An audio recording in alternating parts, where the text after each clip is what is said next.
Hello, everybody, and welcome to week 8 here in the Wanted Goons Cup Series here in CTC and SRL. Tonight, we are at the Charlotte Motor Speedway in Concord, North Carolina. This place, definitely a crown jewel on many's lists going into this season. Longest race we've ever had in the Cup Series. 300 miles out here tonight. Qualifying about to get underway. Qualifying set in the daytime, whereas the race will be at night. So it's going to throw a bit of a wrench into things. Whatever the qualifying pace is, might be a little bit different than race pace. So it's going to be interesting to see how these guys navigate that. Ronnie Holmes on your screen. Grabs the wall there before he takes lap 1.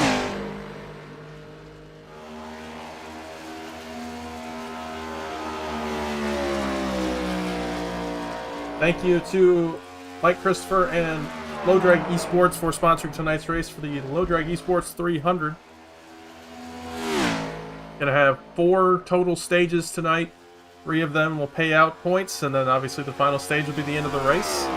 They'll be at 50, 100, and 150. So spread 4 nice segments. Across the line to finish lap 1. 2 drivers will get their lap times in, and it's going to be Ronnie. First lap doesn't count for him. I think he got an X there. Ian Montrose first to the top of the board on that one car, 30.47. Good lap there for Ian to start with. Lap 1 I think is going to be faster, so the full time probably come from lap 1 for these drivers, but could prove me wrong.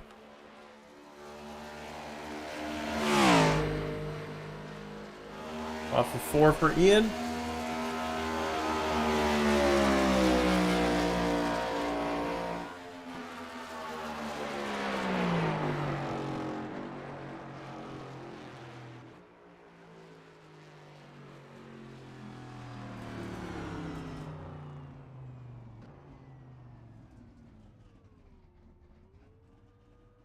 Mantra still on top of the board. Dave Hoitzma puts that 97 in second right now. Got a nice patriotic scheme going.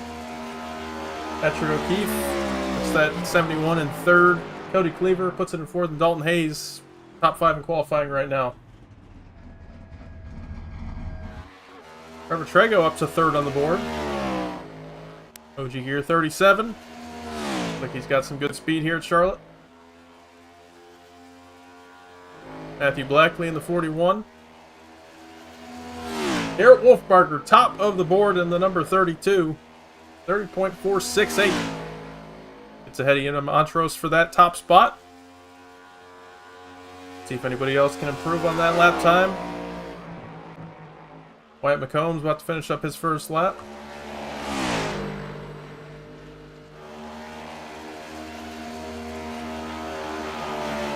Matthew Blackley to the top of the board. 30.38. Greenwell up to second. Davis Greenwell, a lot of speed tonight.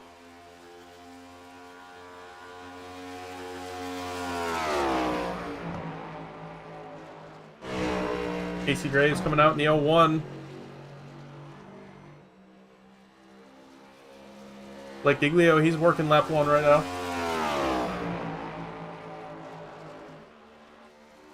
Got a few drivers with EOLs this week due to at-faults from last week.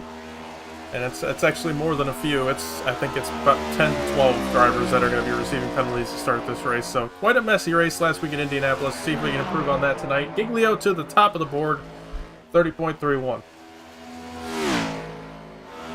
Bradley Wilson in the 51 going to take his first lap.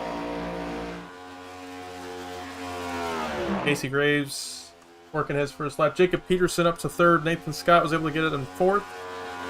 Cole Walker fifth. I think we got some late run speed in this session. Track seems to be picking up pace. That's why you're seeing a lot of drivers go to the top of the board at the end of this qualifying session. Casey Graves across the line to complete his first lap. 30.45. That'll be good enough for fifth. Sorry, 7th. I don't know where I got 4.5 from. It was a 4.6.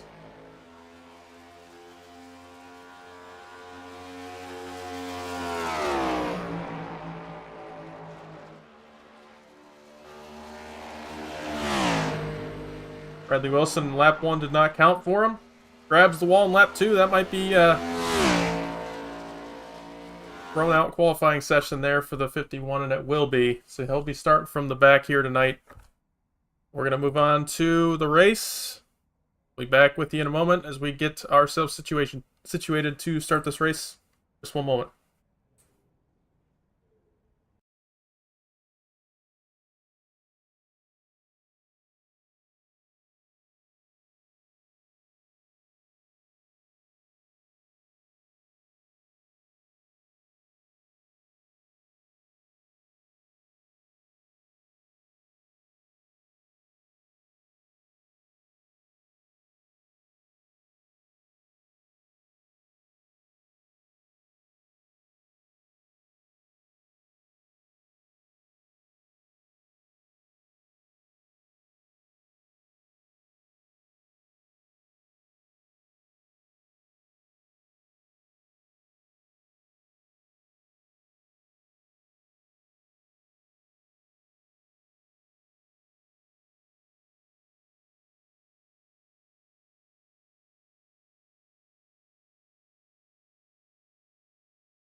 Go over that again.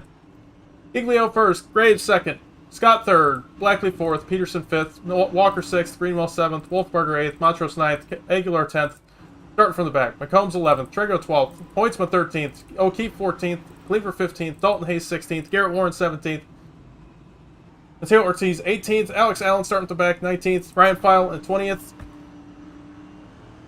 Brian Jackson 21st, Truesdale 22nd, Holmes 23rd, Owen 24th, Jones 25th, Legger 26th, Jarrett 27th, Vic Cooper 28th, Wilson 29th, Patton 30th, Lowell 31st, Bryant 32nd, Cliff Mullins 33rd, Martin 34th, Llewellyn 35th, Bryce 36th, Collins 37th, and Kenny Frisbee in our final spot in 38th.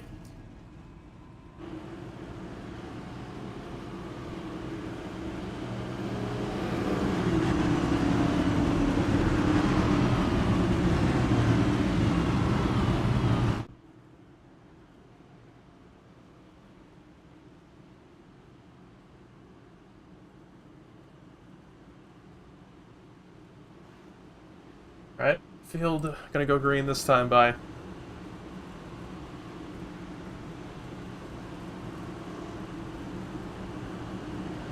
Iglio gonna get us started for 200 laps of Charlotte tonight, 300 miles.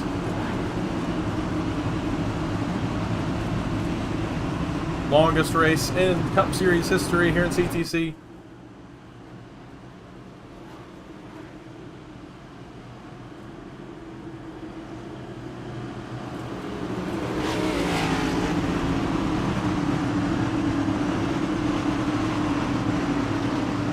Pace car is off. Arnie's got the green one in hand. Green flag is waving. We're racing here in Charlotte. They are wrecking huge.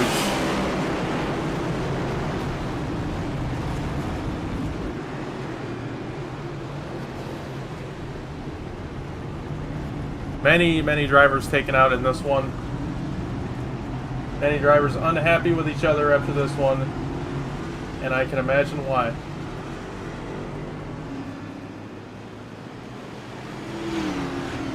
If it's holding anybody behind the pace car, just catch up to the field and maintain position.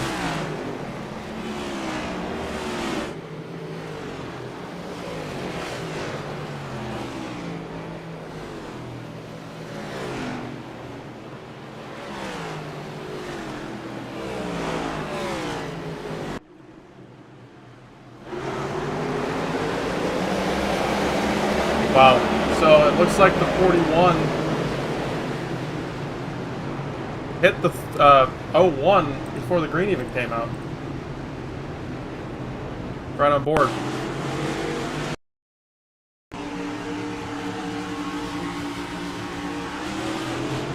I guess he was trying to get a running start, I don't know, but that ends up turning the 01 and destroys the 01's race. He's out of it.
Alright, Iglio takes the bottom.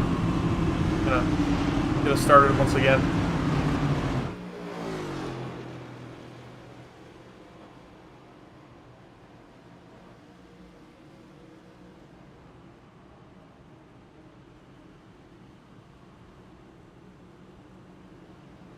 Yep.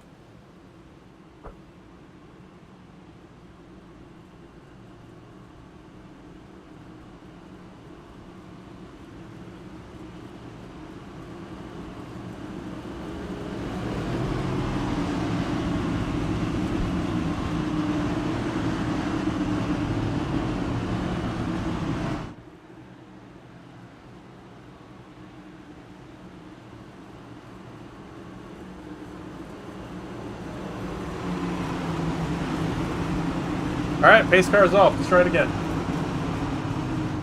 Barney's got the green one in his hand. Not run each other over this time, or wreck, or whatever else we want to do. Green flag is waving. Going to get Charlotte underway.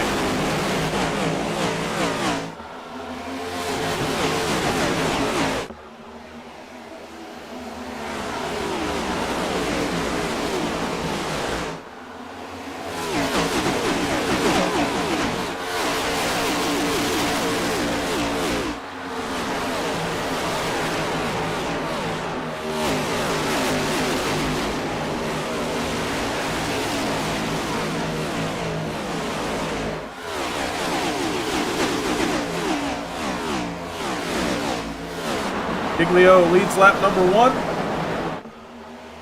Well, sorry, lap 5. First lap under green.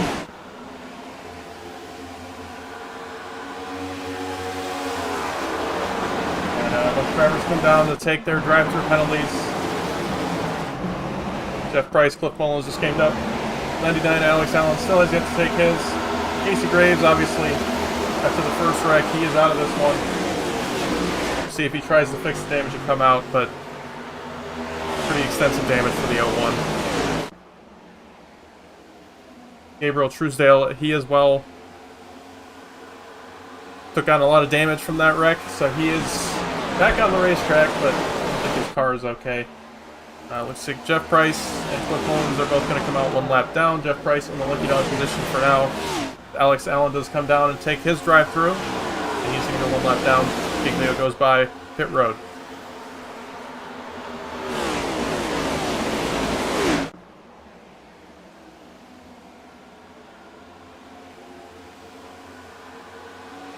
Like Blackley making a move on that lap car right now. Going to try to get around him.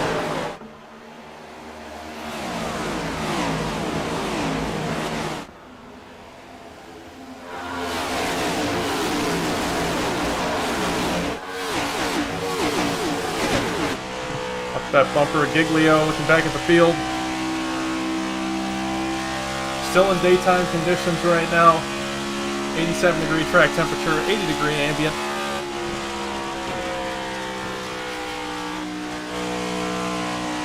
But that sun is going to set.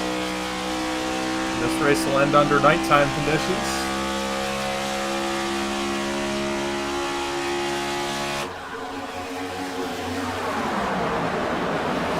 Nathan Scott doing a great job right now. He started third in this race, up to second after second place.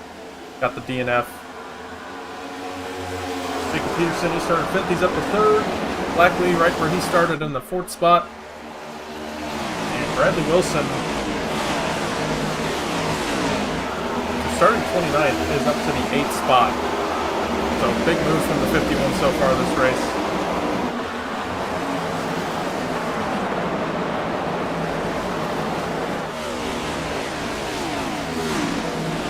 Definitely your hard charger at the moment.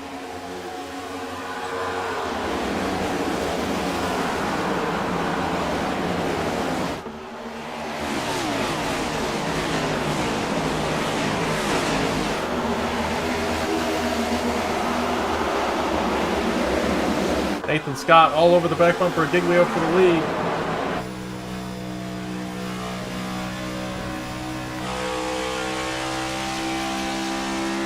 If you can get to him, that dirty air is going to be something fierce. He's going to have to get offline if he wants a chance again to him.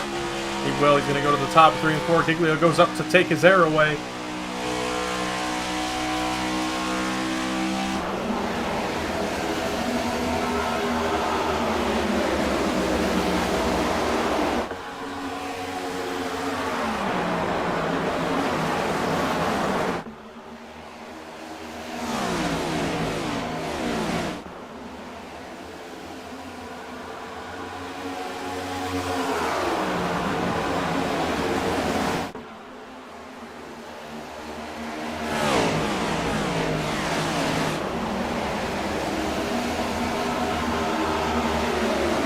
Got to the inside on the front straightaway. Got that preferred lane. See if he can use it to make that pass.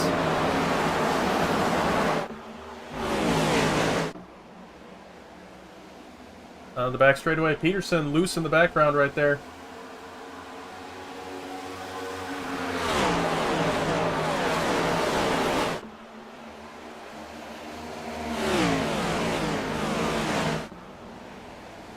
On the front straightaway, Giglio going to lead at the line.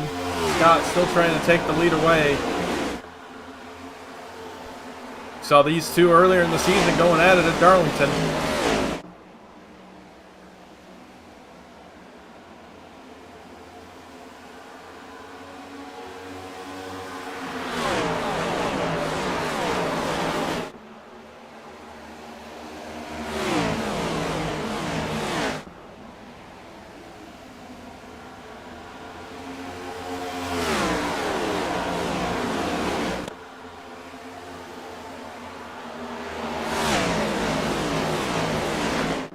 Caution is out. Looks like it's going to be for the 54 of Brian Martin.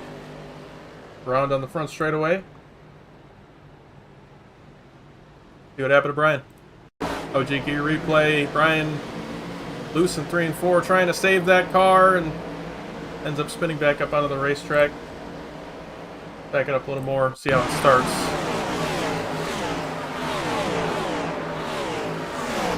Oh, off the nose of the 98. It's possible that he cut down on the 98's nose. We'll take another look from the blimp cam. Into turn 3, the 98, not there yet, not there. I don't know, that's a tough one. 98 showed his nose into 3. And 54 wanted to take that bottom lane. See if anybody comes down pit road. They have 6 extra sets of tires tonight. That means 7 total, including the one they're starting on.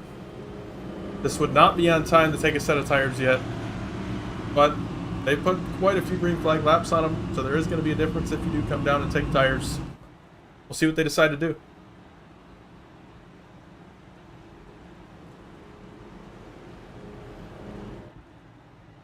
Giglio not coming down.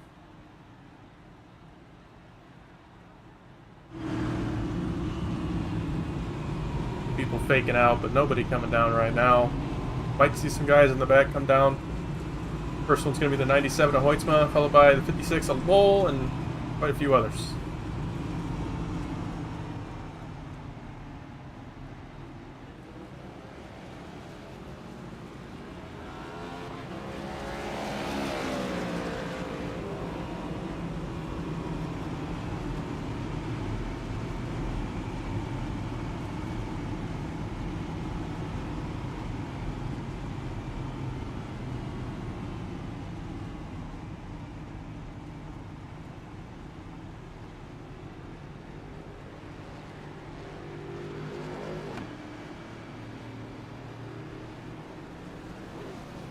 Like 97 does take tires. 56 took fuel only. Need more drivers taking tires here toward the back.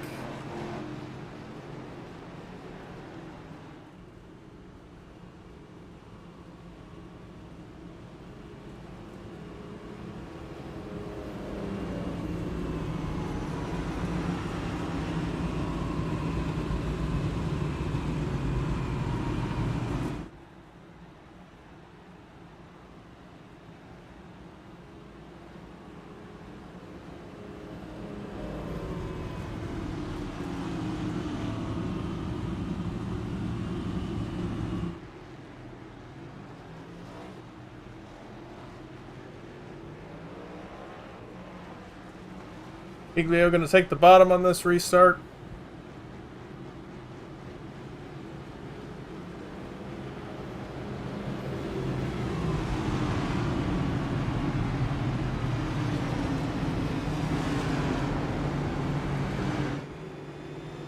Pick 54, Brian Martin does go a lap down, fixing damage. We'll see if he does come back out.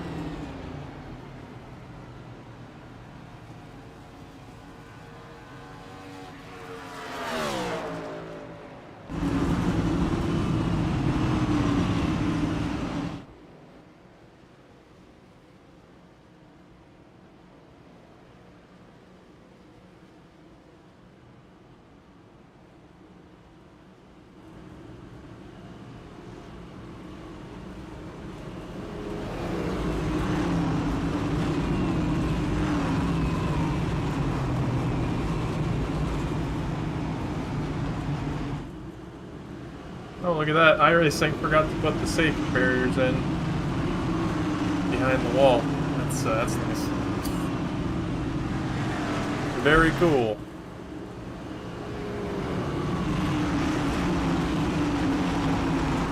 Hey, we're rushing this track out, that's for sure. Alright, field's coming off of 4. Pace car pulls off. Get this race restarted. There's the restart zone. Green flag back in the air.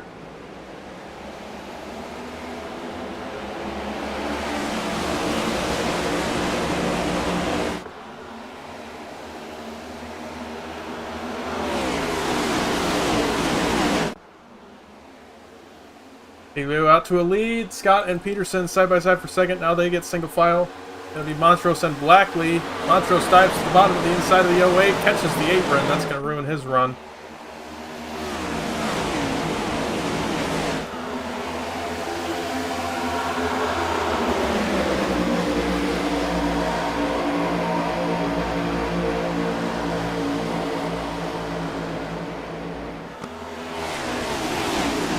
Montrose and Walker. It's a battle for the 4th spot.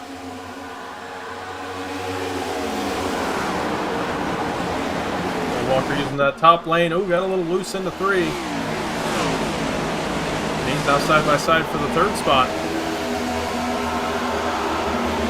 Well, Walker continuing the march to the front.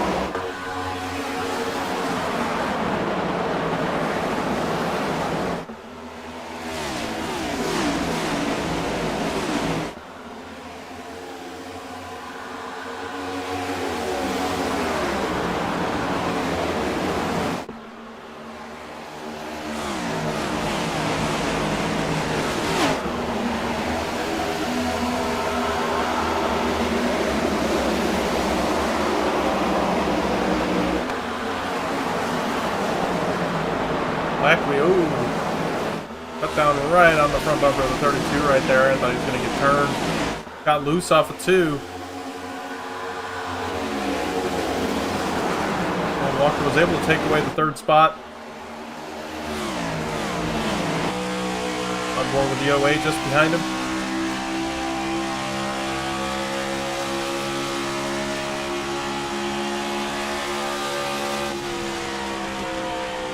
Ian Montrose to the inside.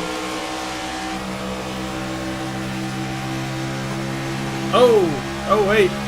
Every time he comes off 2, it seems like he gets loose.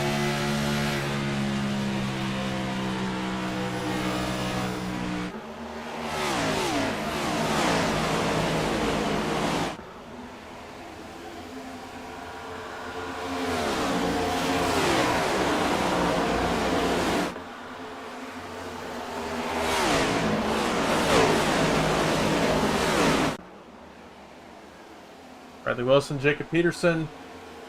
Battle right here. Now it's going to be Wilson and Montrose. Bradley Wilson trying to make that inside lane work. Not going to do it there, but he is up inside the top 5. Halfway through stage 1. Side by side for the lead, Nathan Scott trying to get by Giglio once again.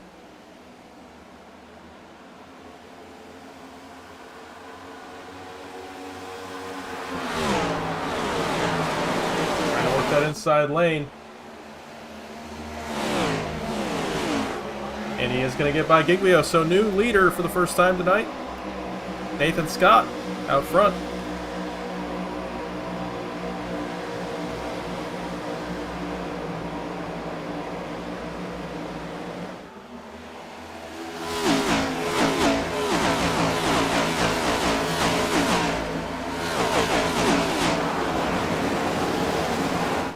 Bradley Wilson to the top lane, trying to get around Montrose. He does off the 4. Just about grabbed the wall there. Jesse Jones, he's got an issue on the front straightaway. Bit of a blink as well. Car looks just fine for the 55, so might have just got tight or something along those lines. He is still on that 21st spot. Ronnie Holmes. Or Wolfenbarger. Oh, the 08! Really struggling on corner exit right now.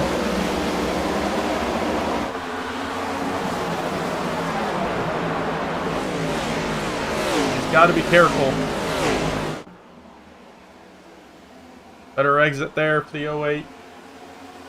Nolan Walker trying to fend off the 51 of Bradley Wilson.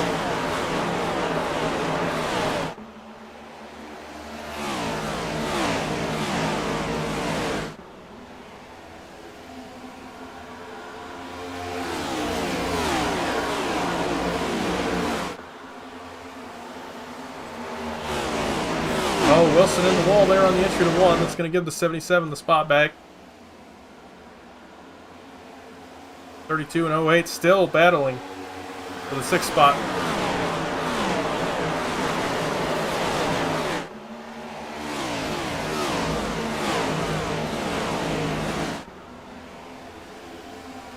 Lap 30 complete.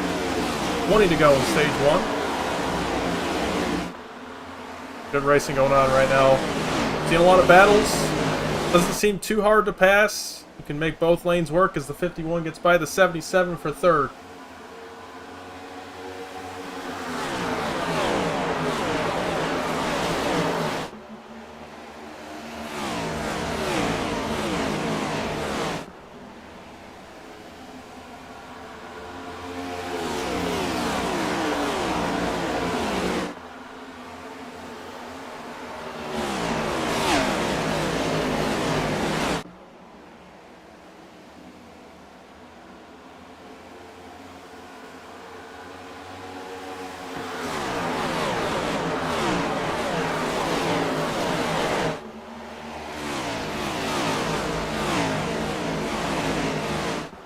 Oh, contact. 08 and 32 right there. These two have been stuck together for quite a few laps now. 32 is getting a little impatient. On board with the 57 just behind them.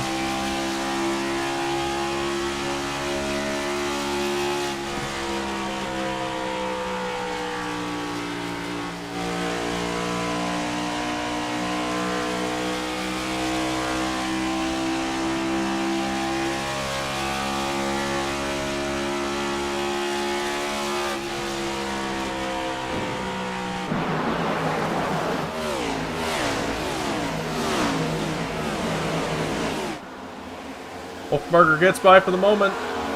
Now the 01 crosses back over to the inside. Oh, he's getting tight. Slides up to the 32's quarter panel. Luckily, he gets off the gas in time. Doesn't turn him. That was close. 32 kind of saw it coming, too. He was able to lift and go up the racetrack. Farther back line, McCombs. Didn't show much speed in practice, but he showed a lot of speed in qualifying and now in the race. Inside the top 15. And showing some late run speed. We'll see if he can get inside the top 10.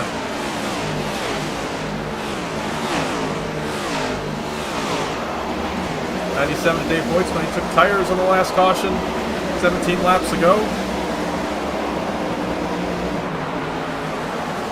He was fighting to get up inside the top 20. Looks like track position a lot more important right now than those tires.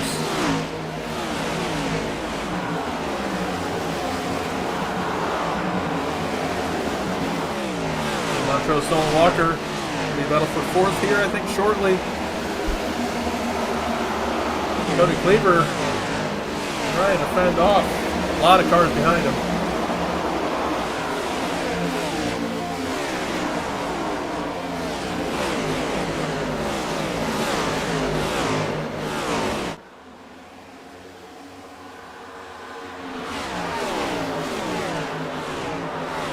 Peterson. Oh, he gets off the nose of the 41. Everybody saves it for now. They're still getting close off of 4. And it looks like everybody saves it.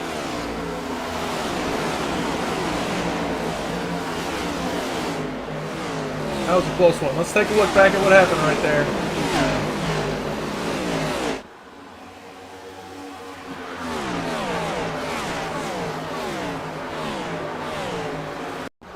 looking at the 08. I think he's going to come down on the 41's nose, or so they say on the radio. Yeah, they maybe just come together a little bit there. It's having a pad and had nothing to do with it. He gets involved in that one. That's going to drop him back to 17th. Peterson, who I was just going to talk about, he was kind of falling back. His tires seem to be falling off, kind of burn him off, seems like, early on in this run. And he's going to grab the wall in 3 and 4. Just not the end of the run I think he was expecting to have. But the good news is for him, we're not even a quarter of the way through this race. He's got a long way to go to remedy that. Top 4 still haven't changed. The last few laps going to be Scott, Giglio, Wilson, Montrose, and then a little bit further back you have Nolan Walker running at top 5. Nolan and Ian do trade spots there, 4th and 5th, but other than that, we're about the same. Big gap here between our top 10. And then you got this 05 right in that 10th spot, holding back a lot of cars here. I don't know if he's quite holding them back, but he's where the train starts, and there's a lot of side-by-side battling going on from around 10th all the way back to, I'd say, the 23rd spot here at the 97. They are 3 wide here for 17th.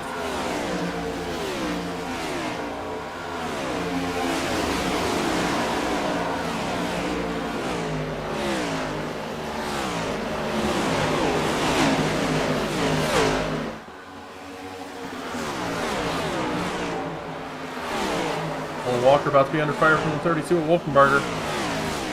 And this time by, Scott comes to the line. It's going to be 8 laps to go in stage 1.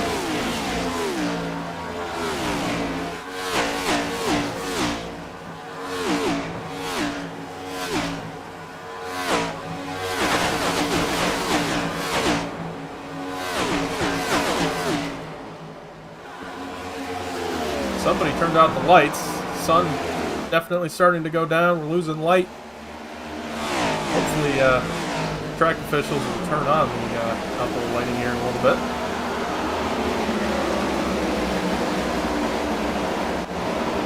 We're still battling hard around this, well, just in the teens, basically.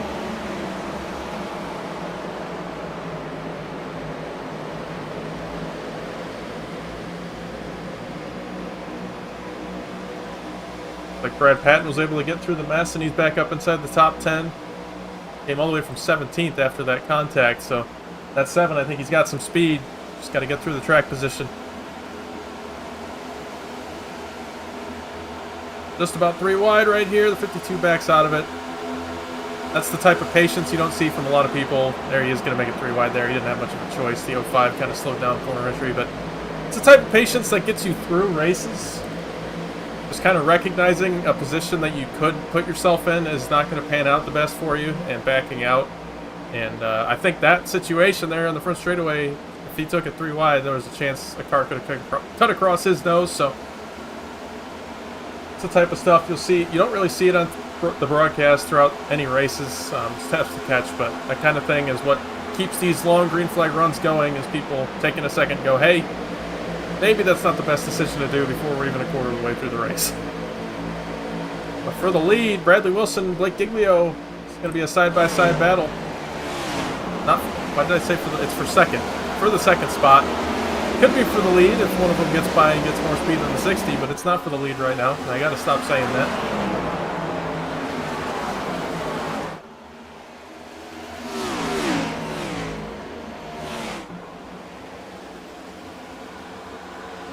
Giglio got to hold on to that second spot.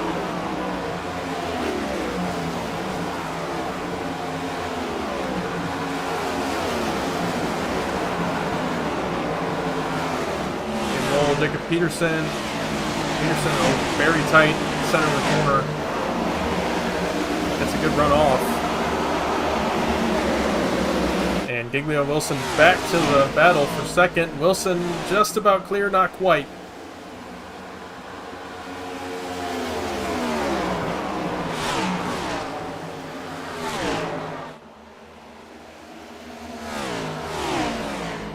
Wilson, again, not quite clear, almost off of 4. Gonna have to throw a big send. There we go. Giglio gonna get in behind the 51. I think he might have just backed off there. Giglio back to the bottom of the racetrack. Wolfenbarger and Walker battle for 5th. Nolan's had some pretty good speed on this run. Seems to be falling off slightly compared to the top 4 in this 32, obviously, but pretty good run from him so far. I think he's got to be happy with the speed he's showing right now. Definitely top 5 speed. And with this 57 of Ronnie Holmes, showing a lot of speed so far tonight. Seen him be pretty fast on these intermediate tracks so far this season. Not surprised to see him running inside the top 10.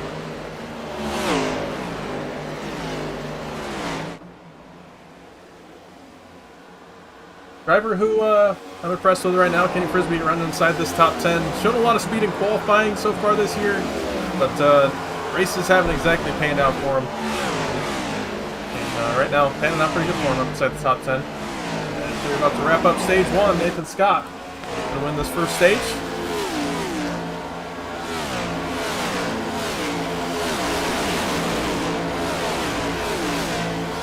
And up on your screen, going to be the stage 1 results. There you go, stage 1 results. Nathan Scott getting the win. Wilson 2nd, Giglio 3rd, Montrose 4th, and Wolfenbarger 5th. Running out top 5, then top 10 will all pay out. I think that's the first time we've completed a stage under green in quite a few weeks, so good to see that.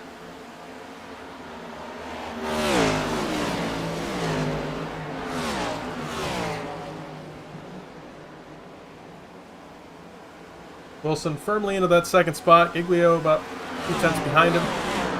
Montrose about a half-second back from Giglio, and then it's going to be a 1.5 back to Garrett Wolfenbarger. That final 5th spot in the top 5. Garrett Warren, he's kind of lost some speed here. He was up fringe top 10. Now he finds himself now in the 20th position, so seems to be losing that race car at the moment. See if he can gather it up and find that speed he had just a little bit ago.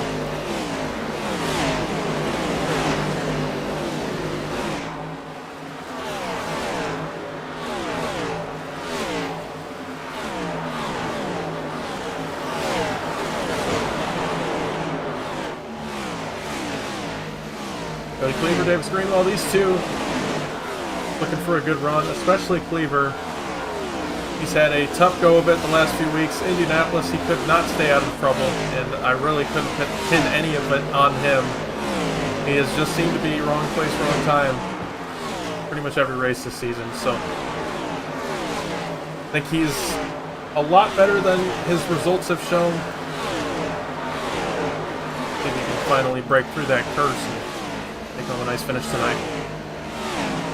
Tonight's race, obviously being the longest race of the season and the longest we've ever done. It's 300 miles.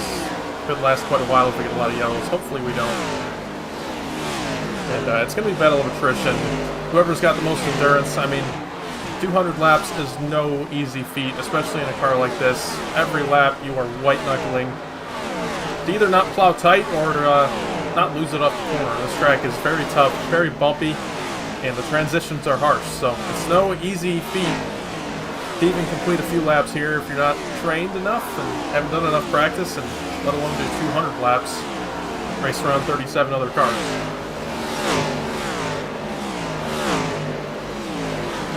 A lot of those guys that are good at just surviving through races, having good long run speed, and not putting themselves in dangerous situations, they're gonna be the ones that prevail tonight.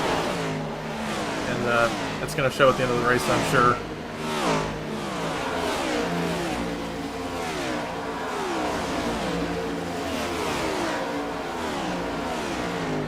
Like Nolan Walker might have just disconnected, so might have been a broadcaster's curse from me on that one. I am sorry, Nolan. Looks like he has had another crash issue, and he's going to fall. He was running so good. He's going to have to rejoin the race, probably a few laps down. It had the 08 of Jacob Peterson come down pit road right here, so it looks like he's going to split this race in 4. Fuel mileage somewhere probably around 65 to 70 laps on a tank of gas, so thinking about that. It's going to be possible to make it on 2 stops. I don't think you're going to want to do that on tires. And you'd have to save a little bit of gas. So we'll see what everybody ends up doing. I think you're going to see the 3-stop prevail more than the 2, but I could be wrong. Wilson trying to rip that top lane. He is ripping the top lane. Right on board with him. We'll see if he does it in 3 and 4. He's going to go to the bottom of 3 and 4. We'll catch up with him back here in 1 and 2 if he runs the top again and see just how close he is. Get that nice camera angle.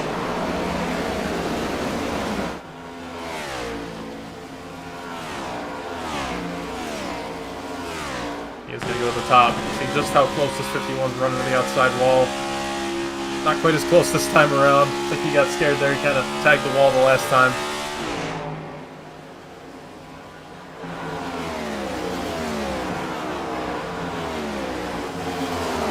Running Holmes just on the back bumper of this 32 at Wolfberger.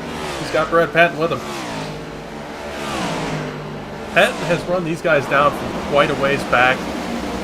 Again, he was back in 17th, probably about 20 laps ago after that near wreck.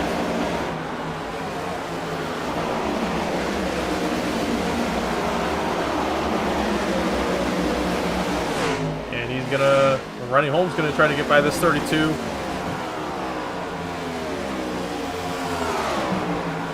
Not quite gonna do it there. But he does have the clean air over that 7. And clean air will prevail on 3 and 4. Good run for the 57 of Holmes.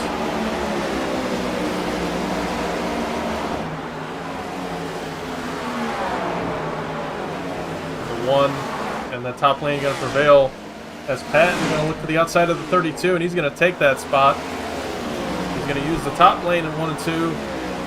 Goes to show you can really use any lane you want to. It seems like the top is better for passing, but it's tough to get there as a lot of these guys are going to go to the top to defend these positions. I wouldn't say the top is your preferred lane, but if you're side by side with somebody, I think it is. So, kind of whatever situation you find yourself in, I think running by yourself, probably going to be that bottom lane you're going to want to run.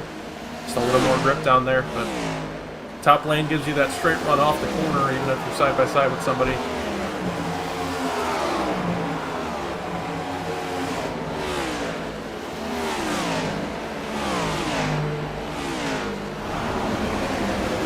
Leader's getting close. Bradley Wilson reeling in this 60.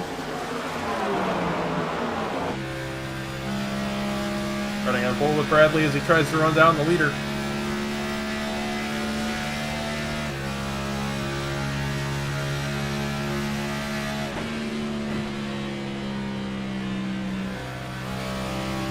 Little weather update for you. Ambient temperature has come down to 78, but the track temperature is still at the 88-degree mark. All these cars running around for the last 46 laps under green. That really brought that track temp up. Jesse Jones in the 55 announces he's coming down pit road this time. That's going to be from the 28th spot. At 98, almost ran him over there. That was close. Leaders about a half second apart.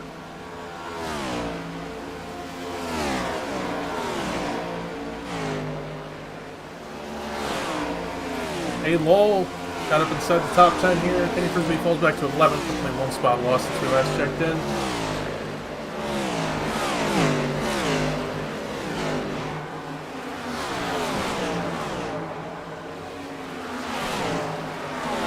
And this field really spread out.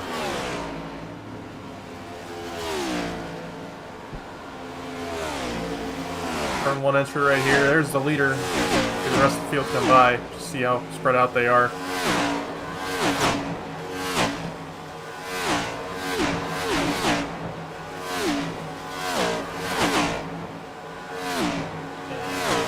Passed by the camera. That was 19th. There goes 26th. So you can see the field super spread out as leaders are actually out to lap some more cars. Patrick O'Keefe in danger of going 1 lap down. There's Nolan Walker. He was able to join the racetrack, but he is 4 laps down, so that probably going to ruin his race, unfortunately. Had a really good run going.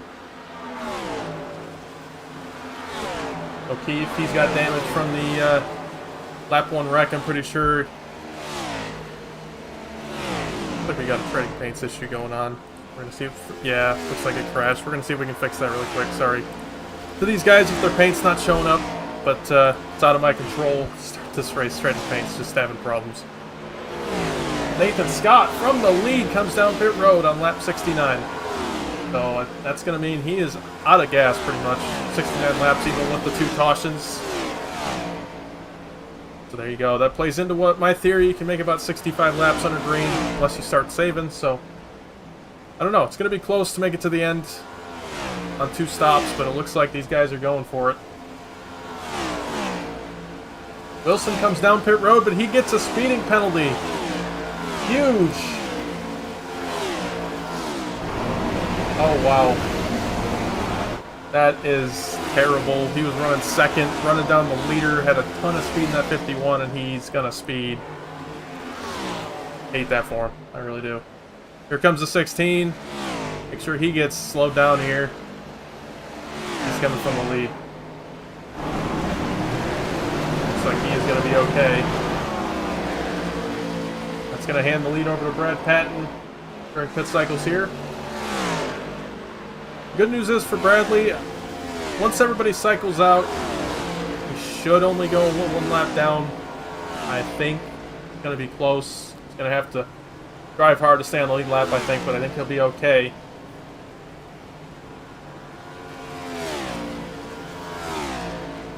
But he's going to have a long way to go. Luckily, this is the longest race of the season, as I've said so many times, this race. He's going to have time to fix that wrong. 57 running home. Sounds like he's going to come down this time. He's gone 72 laps on this tank, so on the longest of all the guys that have come down, or not have come down this race. Cody Cleaver, another one of those cars that has not hit yet this entire race. I think we'll see him come down as well. Yep, Cody Cleaver down pit road.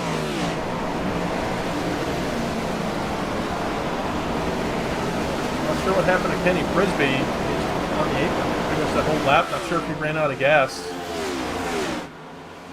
Patton's still out on the racetrack. He's got 55 laps since he came down pit road.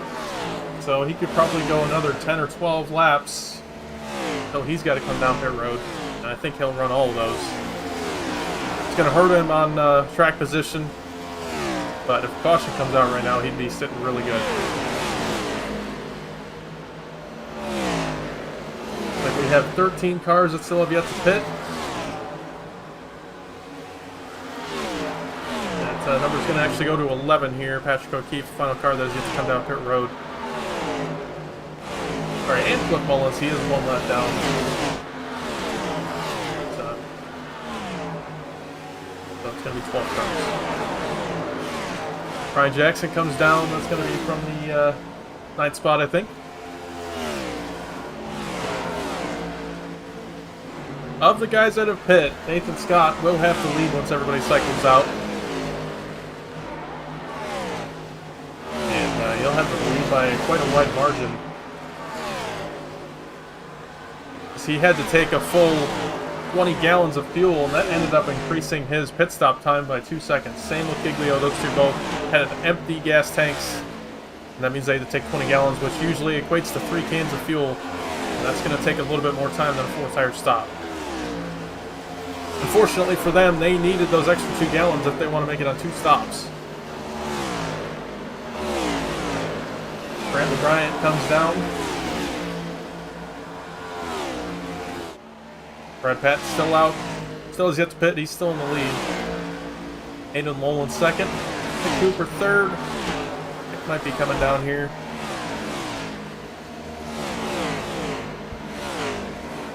We can get the paints reloaded here.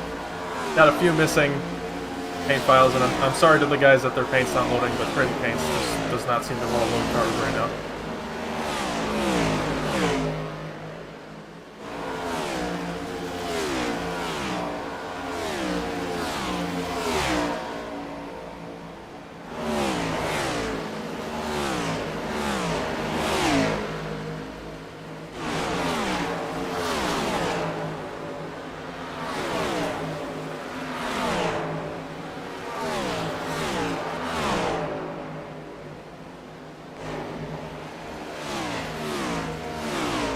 98 of Jonathan Lager comes down.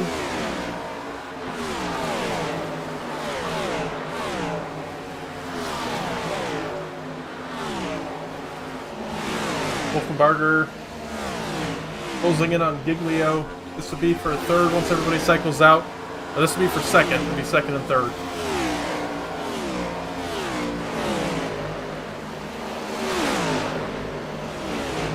Alright, looks like we did get those paint files to load. At least seeing the 71's paint scheme. Good news there. Might have fixed the issue. 35, yep, his paint scheme loaded as well. So I think we should have everybody's in there. Again, apologies, your paint scheme was missing to start the race.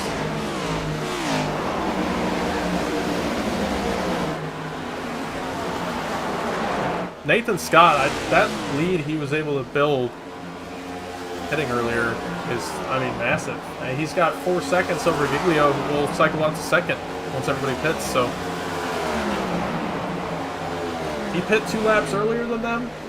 I wouldn't think that would have worked out to 4 seconds, but it has. The fall off isn't quite 2 seconds. But I guess it is about there. So we'll see if Giglio makes that time back up on this run. Top 7 cars on the lead lap still have yet to pit.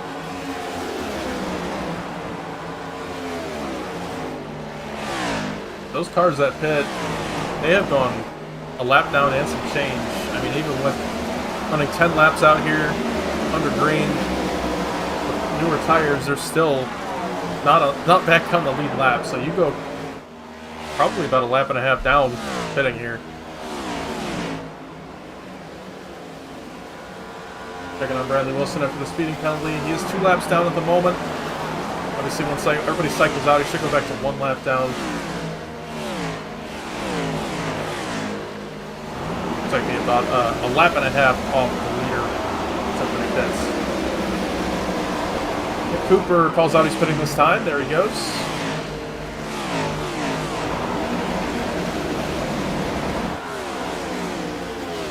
Pit from the 3rd spot.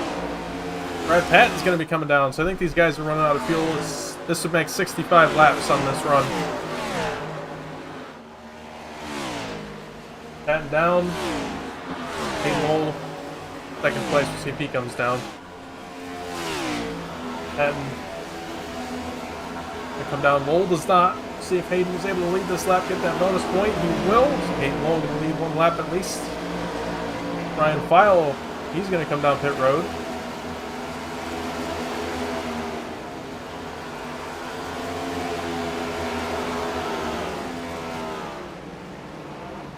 And Nick Cooper, after pitting about 14 laps after the rest of the field, he's going to come out way behind everybody else that he was running against. So that late pit,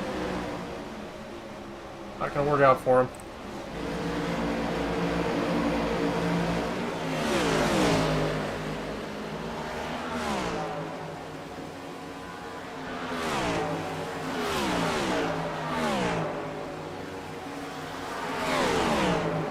'56, Hayden Lowell going to be pitting this time.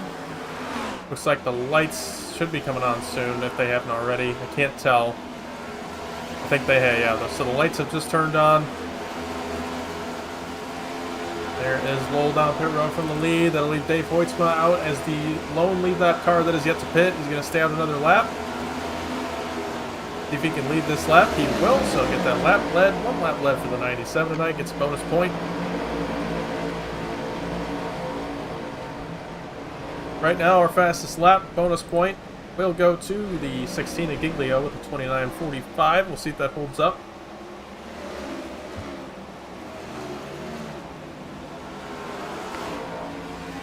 Nathan Scott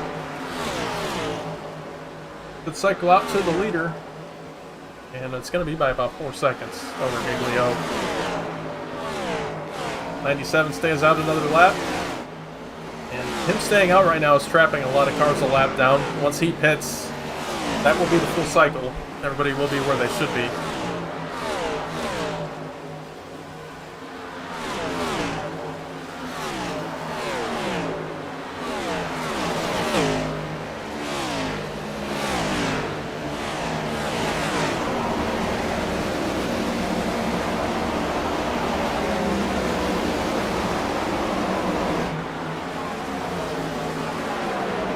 97.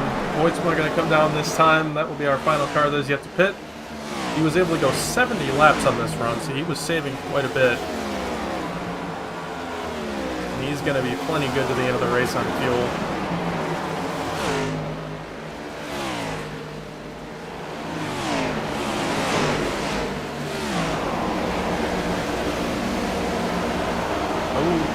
In speed there. It was kind of a sketchy entry.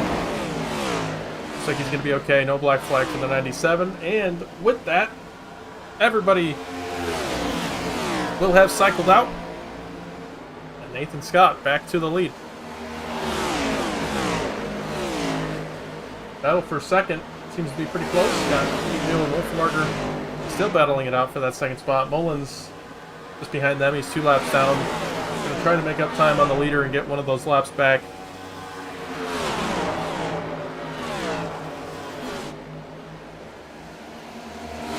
Ronnie Holmes with an issue on the back straightaway. A destroyed right front for that 57. Going to be trying to get that thing to pit road. See what happened to the 57 Ronnie Holmes. 1 and 2. Seems to be clean through here. Car steps out and a bit of an overcorrect up to the outside wall, and that's going to be it for him tonight. One little mistake like that, that's all it takes. And that's the type of stuff I'm talking about. You've been going green now for, I mean, probably well over 90 laps. Oh, that's how long the race is. Going green for about 70 laps, and they've been driving for 90 laps now, and they're not even halfway, and that endurance, that strain on their arms and their legs is going to start setting in at this point. I mean, they've been green for so long, they got a long way to go. And, you know, it's tough to not think about how much you're hurting at this point and get yourself in a bad situation when you're not paying attention enough. I've done it before, I know how that feels.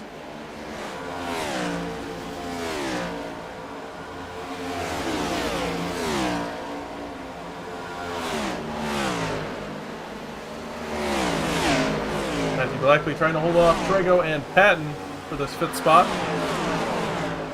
Trego with 12 lap newer tires on both of these cars, so should see him get by eventually, but it just goes to show once these tires heat up, that tire difference, not much of a difference. I'm sorry, it wasn't Trego, it was Patton. My scoring and timing kind of switched around there on me. I read the wrong car number. So, the 7 with the 12 lap newer tires, and that's why he's able to get around the 41 and 37 with ease.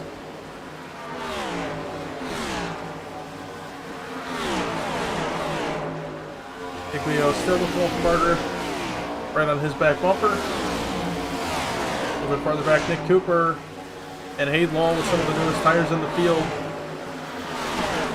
Making up time on all these guys. Jacob Peterson, I think he has the oldest tires at the moment. 36 laps on those Goodyears. He seems to be feeling it. He is about a half second off of most of these guys, lap after lap.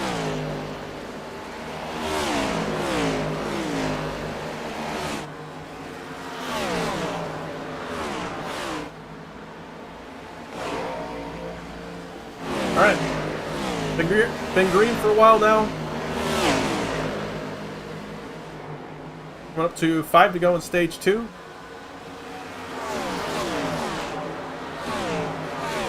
Ryan Jackson, he's got an issue. He's through the infield grass.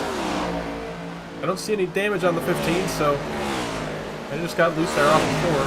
Back up real quick and see. Yep, just going to get loose coming off the top lane.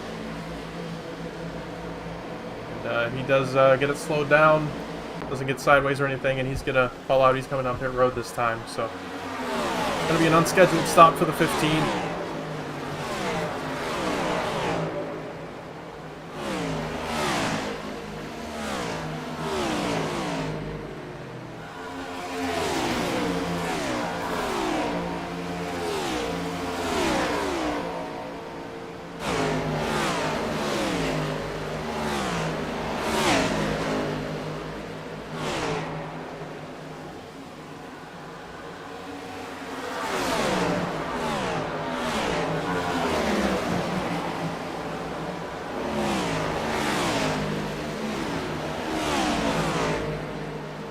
Nathan Scott looking for his first win this season. He's been close quite a few times. Hasn't been able to get quite there. Hasn't been able to get quite there. It's been a long few days, I apologize.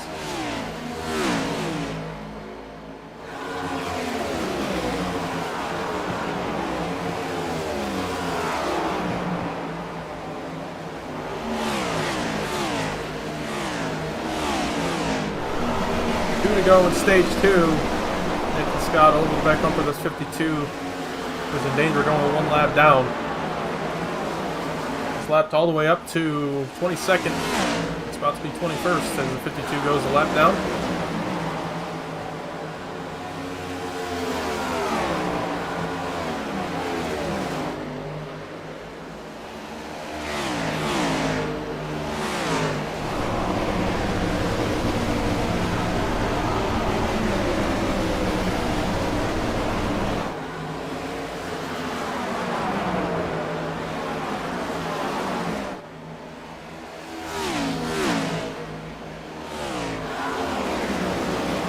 I apologize if I didn't say Nathan Scott again in a long few days.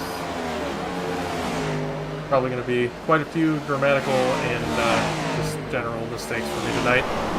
So I apologize in advance for any more that happen. Patton going to get by Montrose for the 4th spot. Brad Patton been trending upward since the start of this race as stage 2 is going to be complete. Results up on screen.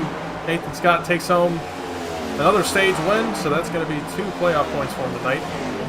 And 20 points already just in stage points. Giglio 2nd, Wolfberger 3rd, Patton 4th, and Montrose 5th. Move on to stage 3.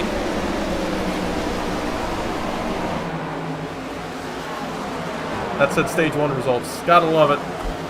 It was, I assure you, the stage 2 results.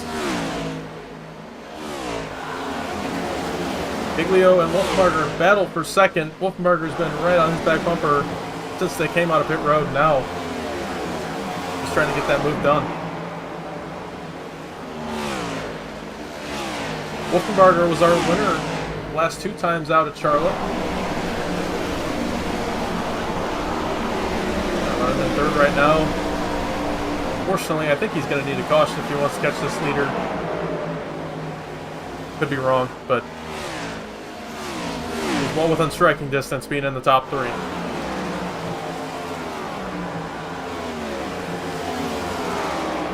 Giglio has 3 wins in Cup Series history here at Charlotte. Once in the Gen 6, once in the Gen 4, and once in the next gen, so he can do it in everything. Won a championship here in the Gen 4s.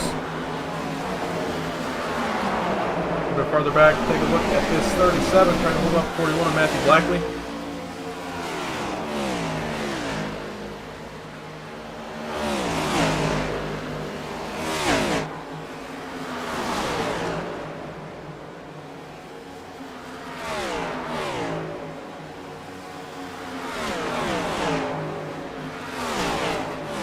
Thank you to our sponsors. Just want to say that Wanted Goons sponsoring the series. Low Drag and Mike Chris for sponsoring tonight's race. And everybody else who sponsored races this season. And also a shout out to Twin and 712 Brakes for sponsoring the Gen 4 series tomorrow night. We'll also be in Charlotte, so make sure to tune in for that one as well. Not quite as long as this one. That'll be 120 laps.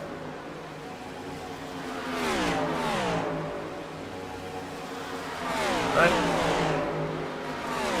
Everybody single file. Not a lot of battles going on right now. Hayden Lowell gets by Nick Cooper right there, but other than that, everybody kind of spread out. We're going to go to a crank it up here. Enjoy.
welcome back. Hope you enjoyed the Crank It Up. Wolfenbarger was able to get by Giglio while we were doing the Crank It Up. And he has extended the lead over Giglio since then as well, over almost a second.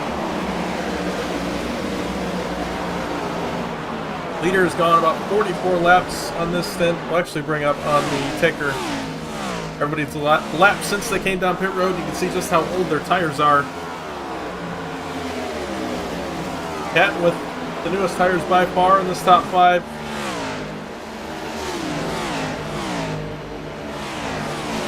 Leader actually has some of the oldest back to top 15, so got a lot of speed in that 60, even with the tire difference. Still making a lot of time. About 5-second lead over the 32 car Wolfenbarger.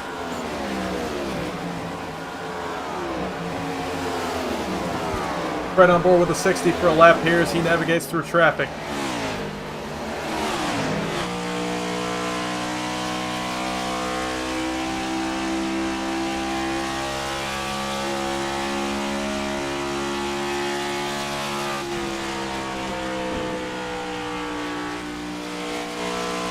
Caution on the racetrack, our first in almost 100 laps. And it's going to be the 99 of Alex Allen.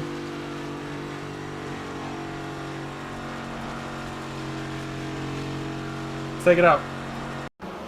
Let's check it out. 99 off of 4. Gets loose in the transition. And just locks it down. Car slides back up onto the front straightaway. And that's going to bring the caution out every time. Like I said, first caution in almost 100 laps. That's going to come with 85 laps to go in this race.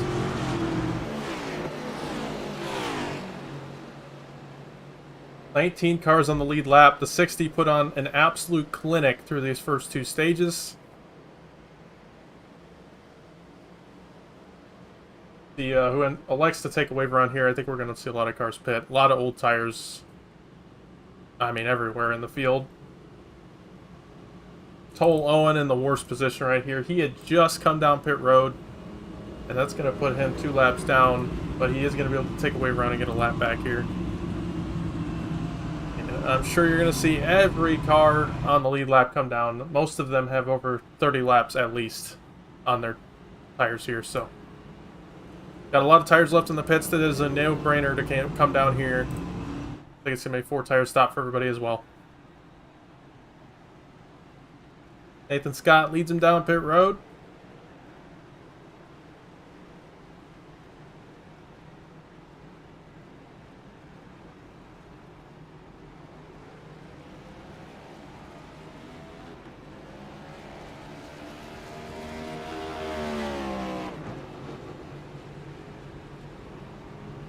'52 of Brantley Bryant gets the lucky dog here.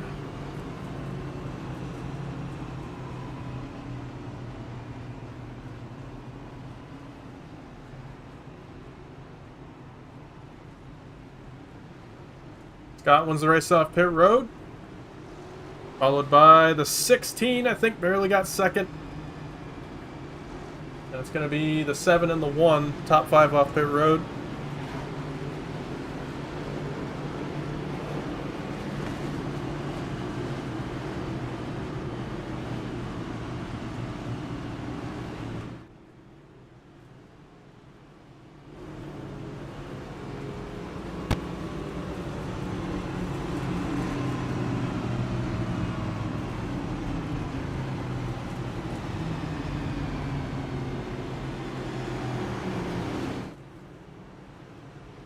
So we got Nathan in chat. Let's go have a word with him here.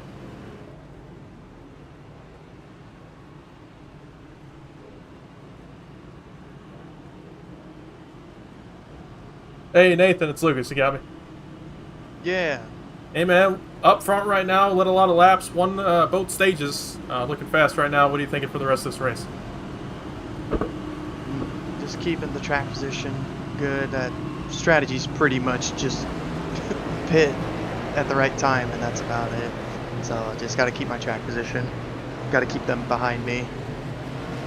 Yeah, you had a nice 5-second lead there before the caution came out, and looks like most of that you gained just under pitting. Do you think the short pit did that, or did you just have a really good stop? I think being good track position, choosing the right places to go in lap traffic really helped me out. I gained a couple seconds after the pit, but I didn't burn the tires off, so they didn't really gain anything back. So I think short pitting might be the move, but we'll see. Gotcha, man. Well, appreciate you talking to us. Hopefully we're talking to you at the end. Good luck the rest of the race. Thank you.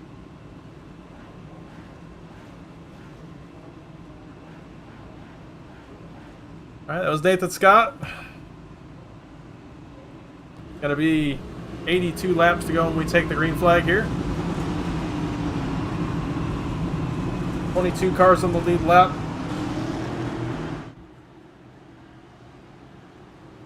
And it looks like 32 cars still on the racetrack.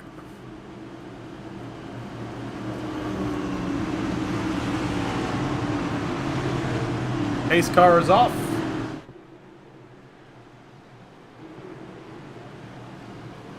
And green flag is back in the air. We're back underway here, Charlotte. Good restart for Giglio. He's going to stay even with the 60 into turn 1. And I think that's going to be huge. The 60 is not going to have the run off the corner here, and the 16 going to get a good run, I think. And they're going to be even down the back straightaway.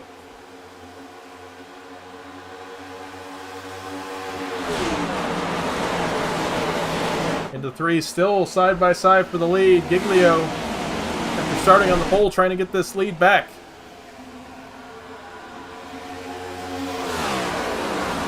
Scott leads it into turn 1. I think that 60 is the car to beat right now, but the 32 and the 16, they held on really well in terms of pace. The 18 of Kenny Frisbee goes around, and that's going to be caution number 4 of the night.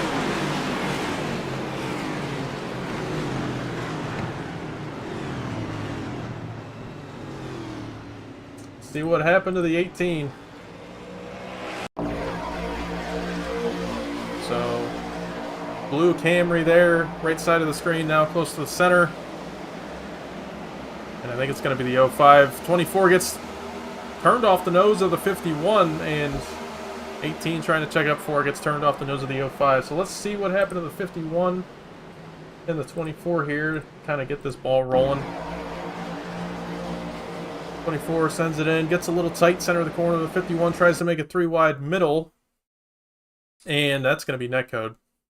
About a half a foot right there in between those two. They shouldn't have got turned, and that ends up causing the 18 to get turned. Let's run on board with the 05 and see what happened from his point of view. On board with Mateo Ortiz.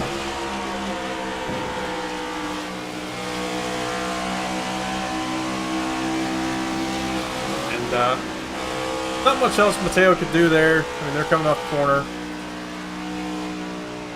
It was a little slow on the reaction, but overall, I mean, just trying to exit the corner normally, not expecting the guy in the top to come down. Obviously, Kenny trying to avoid the wreck. He couldn't do anything else but come down, so just one of those things. Kind of a racing deal. 37 Cliff Mullins gets back on the lead lap. He's been trying to come back from that drive-through to start the race pretty much since the start of the race, so he's going to be back on the lead lap here. Bradley Wilson got the speeding penalty early on. He's still trying to get back from that. He is the first car lap down. He does have new tires, so he should be able to get into the lucky dog position. Well, he is in the lucky dog position. He should be able to hold that just fine, having the new tires. But he's going to be hoping for one more yellow here.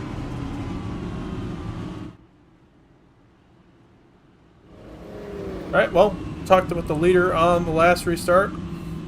The last caution, we'll talk with our current leader.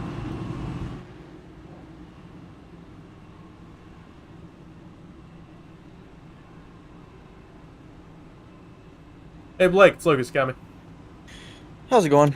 Hey man, leading this race right now. You've run in the top 3 pretty much all night. You were able to get that restart there. Really good jump on the 60 and take the lead. What are you thinking for the rest of this race?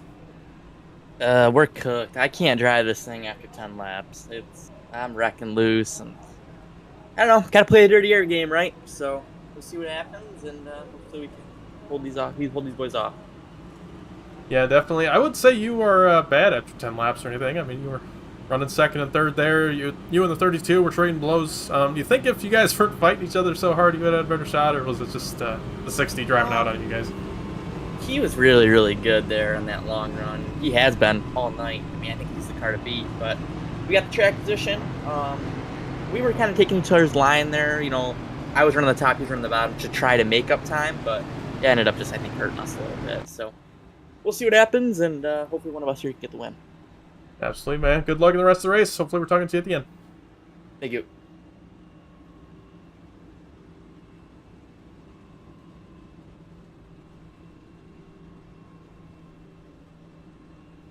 All right.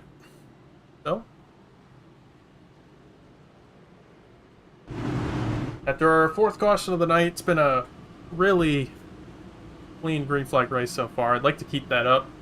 We're on pace to actually finish this quicker than some of our 200-mile races this season, which is crazy.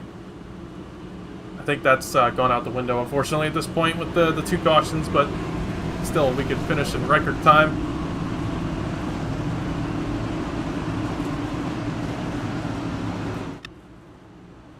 The 16 going to take us back to the green from the inside lane. See if the 60 can match that restart the 16 had the last time.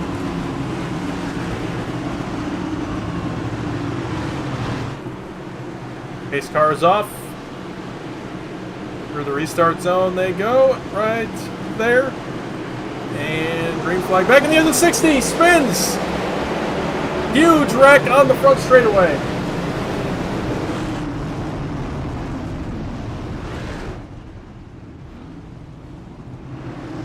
What happened to the 60? Wow.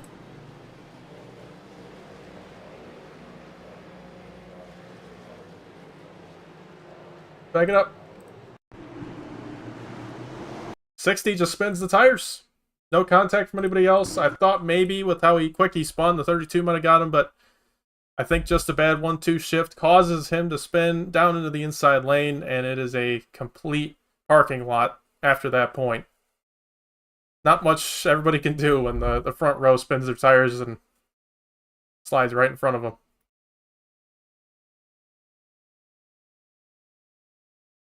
All right, let's go on board with the 60 and see if we can get to the bottom of this. Yep, it's got to be on the 1-2 shift. What I suspected.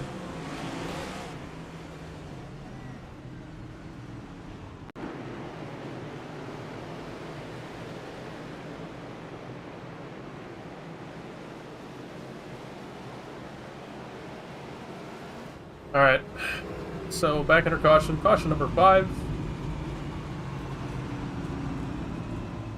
I think we'll see anybody up front come down here, but we are going to see cars come down to fix damage. 60 Nathan Scott. Car actually looks okay. Not great. I do see a little bit of crinkling on a few corners, but I think he'll be alright here.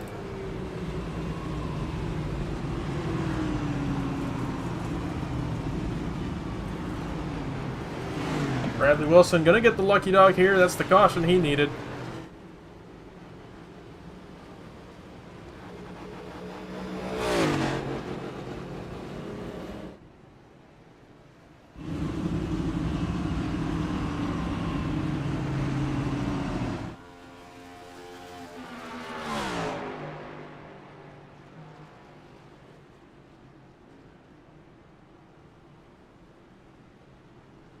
Alright, gonna step away for a moment. We'll be back once the field hits 1 green.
Alright, Giglio once again takes the bottom lane. And we're getting into that point in the race where if you come down and take fuel, probably if we have another caution right after this, you're going to be close to making it on fuel at the end of the race. Honestly, with this caution right here, if somebody pit, they could try and save that fuel they need. I think it'd be a really big stretch. They need a couple more cautions to make it happen. At that point, you'd want to come down anyway.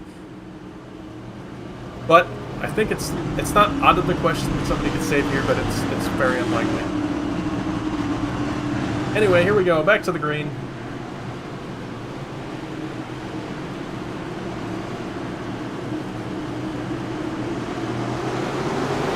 And a good restart for the front row.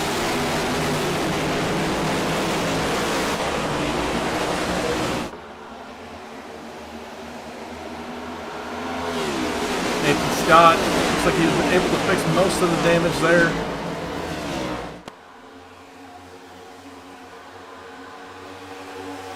But he is going to come out all the way back in 23rd spot. And he's behind all the lap cars as well, I think. So,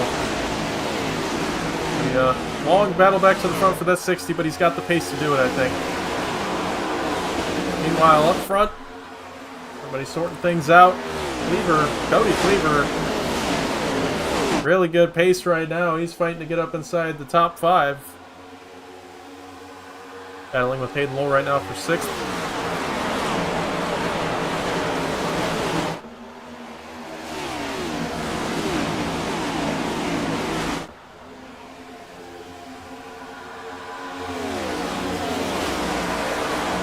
Giglio leads Brad Patton. Patton showed he had a lot of speed before that caution came out.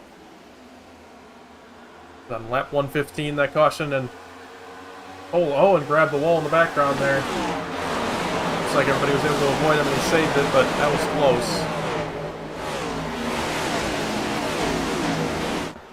Hayden Lowell falls back to 7th. Trevor Trago gets around Lowell and trying to get around Cleaver as well.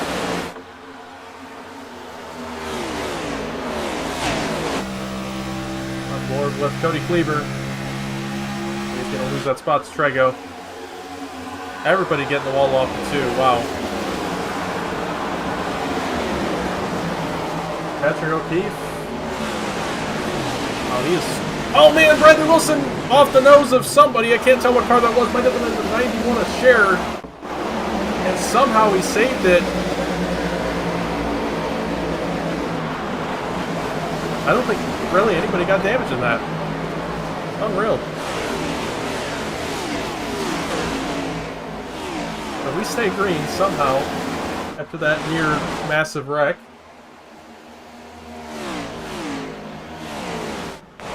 Cliff Mullins, who was just a lap down not 20 laps ago. He was 2 laps down at some point in this race. Now he is fringe top 10. Wallen having a good run right now, 13th spot.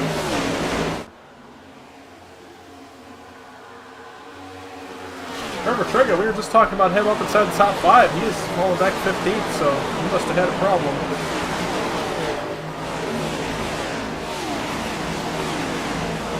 Hayden Lowell making a move to the outside of Dalton Hayes.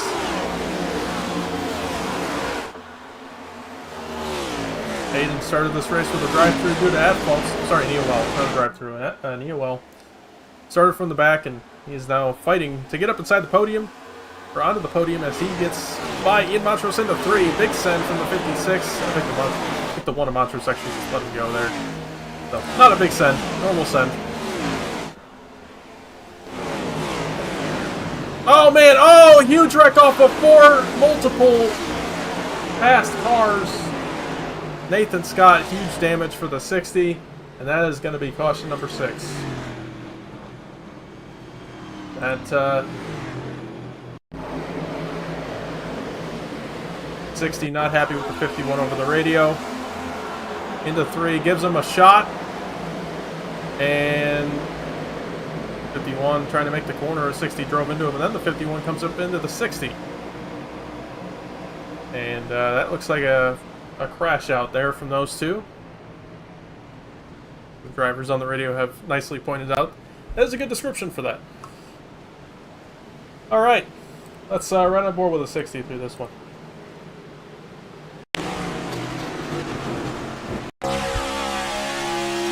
Looks to the inside, 51 blocks it, and then the 60 and the 3 just decides to give him a bump and run, basically.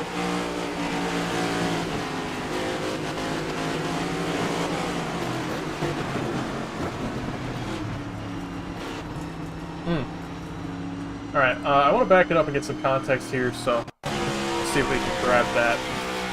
Kind of speed it up, see what they were doing prior to this.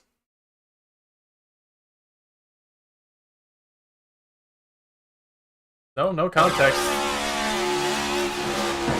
Not that I can find. That could have been a little bit before this, but either way. Correct. Gonna take out the 10 car on McCombs. And he had nothing to do with this, so. That's the headline here. You can say what you want about those two, what they were doing, but the 10 car just gets taken out for no reason. Alright. A lot of drivers coming down pit road for fuel, at least. This is what I was talking about. We're now inside the window to make it to the end on gas, so you're going to see a lot of cars come down here.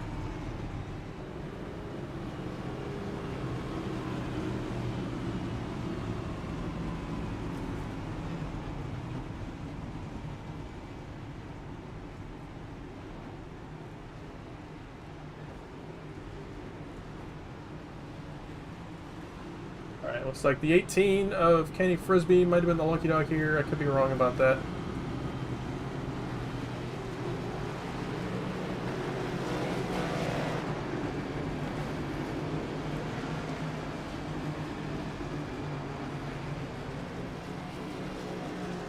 Alright, top 4 stayed out here. It's going to be the 7, 08, 97, and 24. The 7 and the 08 can't make it to the end on gas. That is for sure. 97, I don't think can either. 24 might be able to, but it'd be a pretty big stretch. So I would say top 4, not a good chance to make it to the end on gas. Everybody else pretty much came down. There you go. There's your strategy.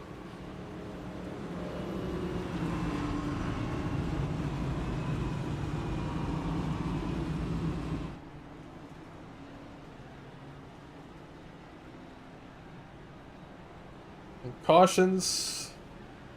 Just reading cautions. Had a almost 100 lap green flag run, and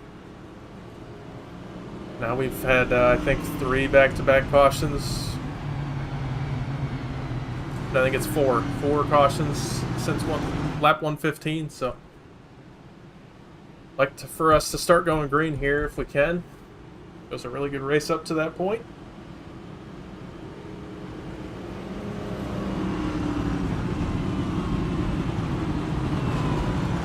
Got 12 laps to go on the stage when we get to the restart.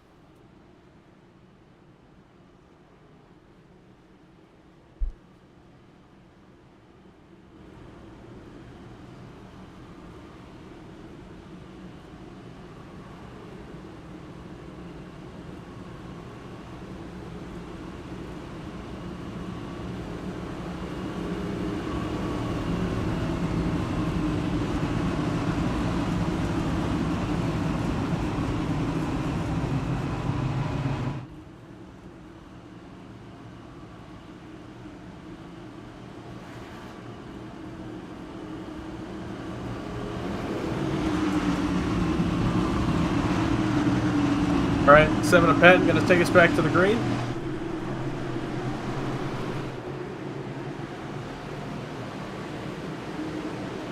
To the restart zone, green flag is back in the air. Good restart for the 7 of Penn.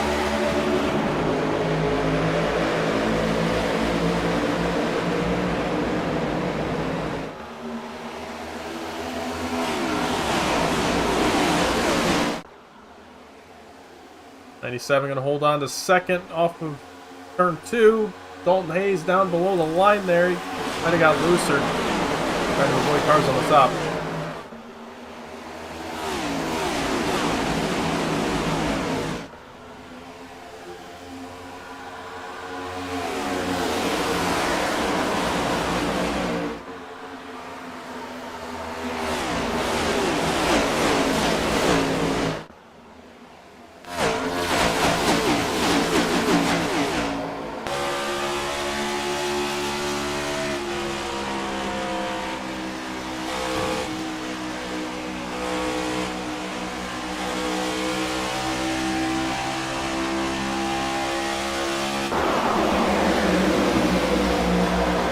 A lot of tight battling going on pretty much throughout the field.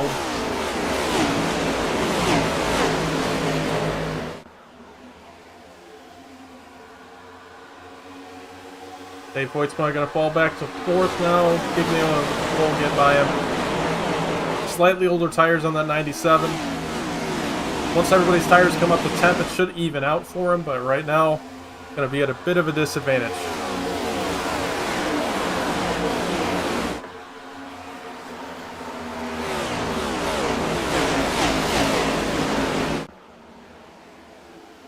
Oh, the 35 Nick Cooper gets turned off the nose of the 1. They're trying to save it. 35 below the racing surface. And caution does not come out. We are going to stay green. Let's back it up and see what happened.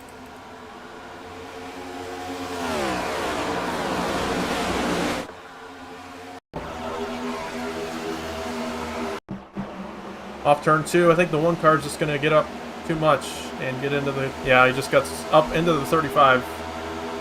And we do have a caution now. Looks like a big wreck on the back straightaway involving the 82, 91, and 52 at least.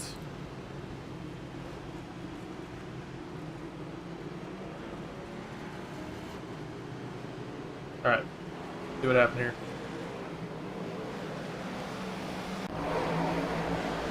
$52. What the heck?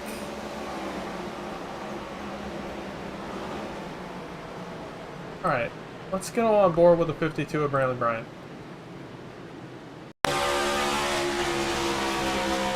Drives into the corner, gets into the back of the 04, and the 04 just turns to the right.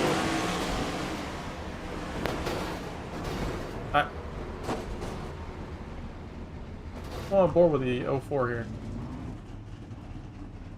I mean, upon first glance from outside the car, it looks like he just turns to the right. So there's the bump from the 52, and just drives into the wall. I have no explanation for this one.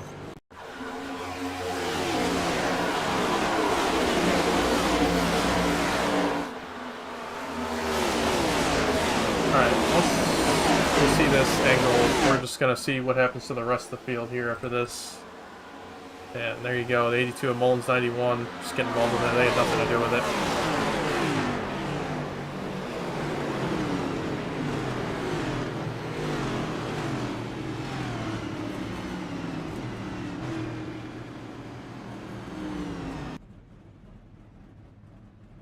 Alright.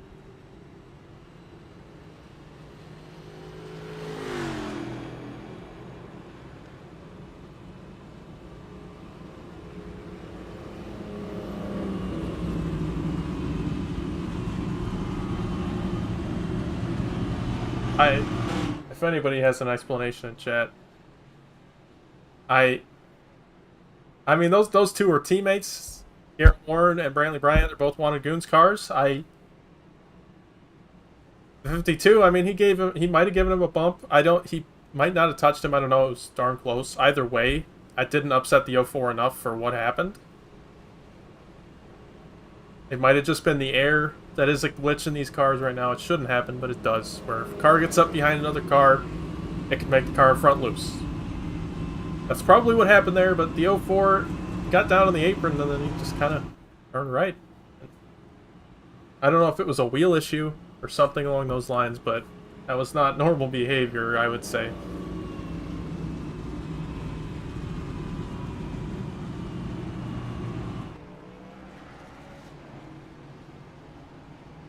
Like, I'm not actually sure who our lucky dog was here.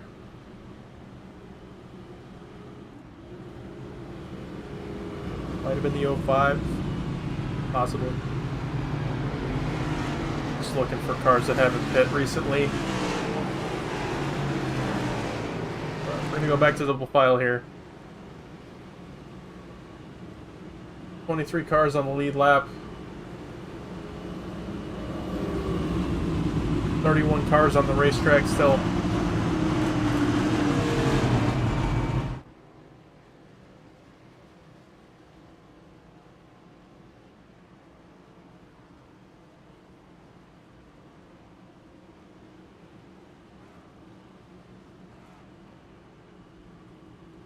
Patton going to once again be in control of this restart. Still can't make it on fuel to the end, so he's going to have to come down one more time in this race. I think all the cars pretty much around him can go to the end.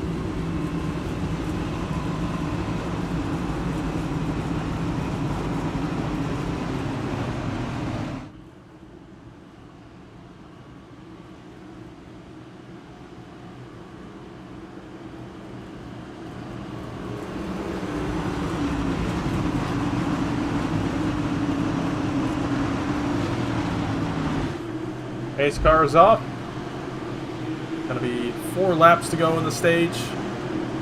We take the green. A lot of bumping on the restart.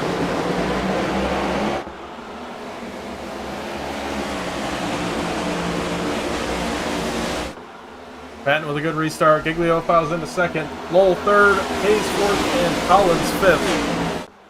Thing to keep in mind right now, I think that the reason a lot of cars are staying out is stage points.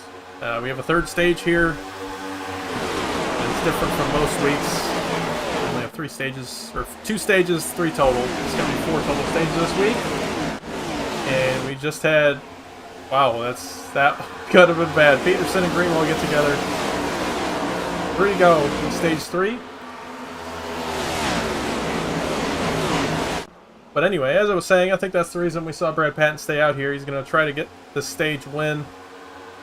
And then he's going to hope we get a caution about halfway through and he can take tires and not lose track position. Giglio trying to take away this lead. 2 to go in stage 3.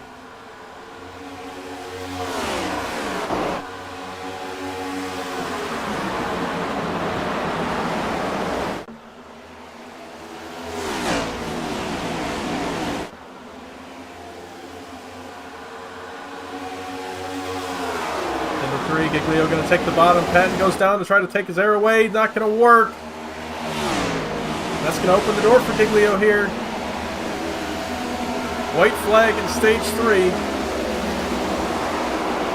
Who's going to take home the stage win?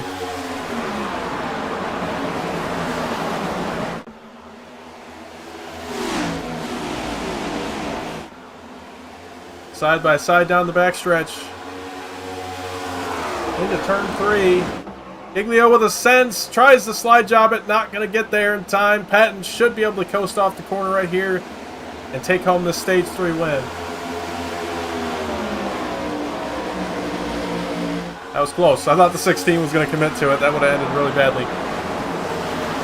Stage 3 results on screen. Patton with the win. Giglio second. Lowell third. Hayes fourth. And Wolfenbarger taking home at 5th spot.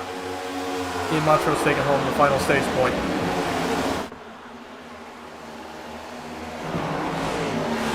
Bradley Bryant very upset with the 23 on the radio.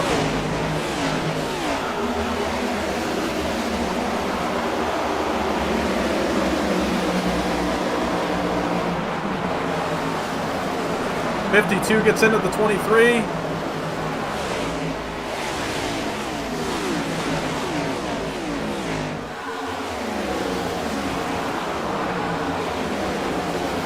Both of you knock it off, alright? I'm done with this.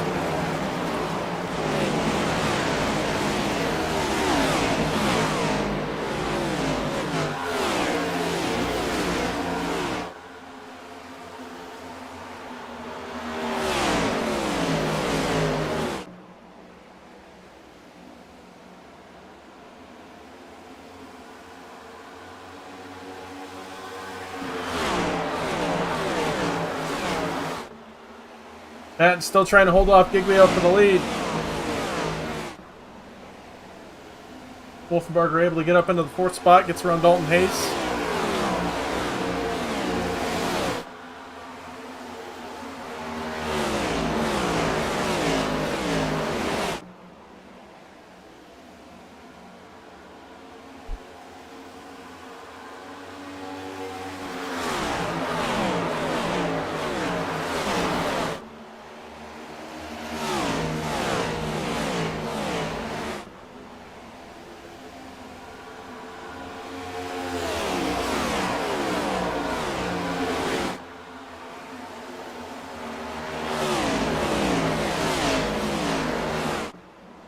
Iglio running the bottom. Patton is just holding the top, trying to hold this 16 off.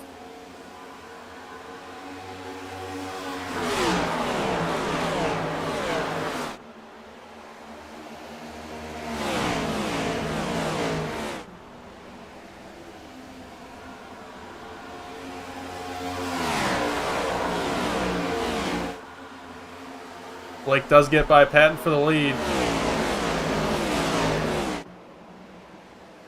Iglio back out front tonight, our pole sitter. And we talked to him under one of those cautions. He was saying how he's bad after 10 laps and this and that, and he doesn't feel good with the car. And now he's up in the lead now. And it's been 10 laps on this green run, so there you go. According to him, he should start falling off again.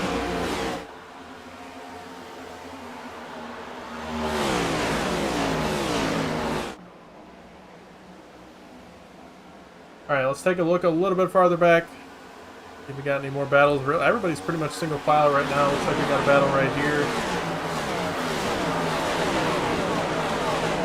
I think that's, yeah, the 55 of Jesse Jones. He is 23 laps down, so he fixed a bunch of damage earlier. And trying to make up points right now. Should make up a decent amount of points as this race continues. Got a lot of cars in front of him that are out and behind the garage. Or behind the wall in the garage.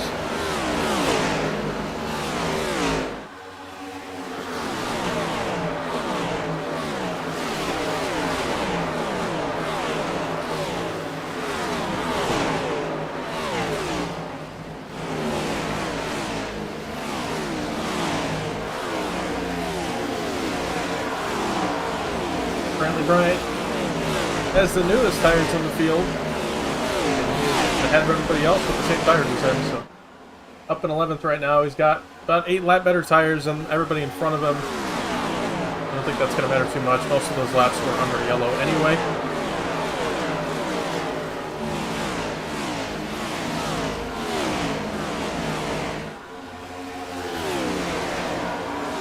Top 4 under a blanket, about a couple tenths apart a piece.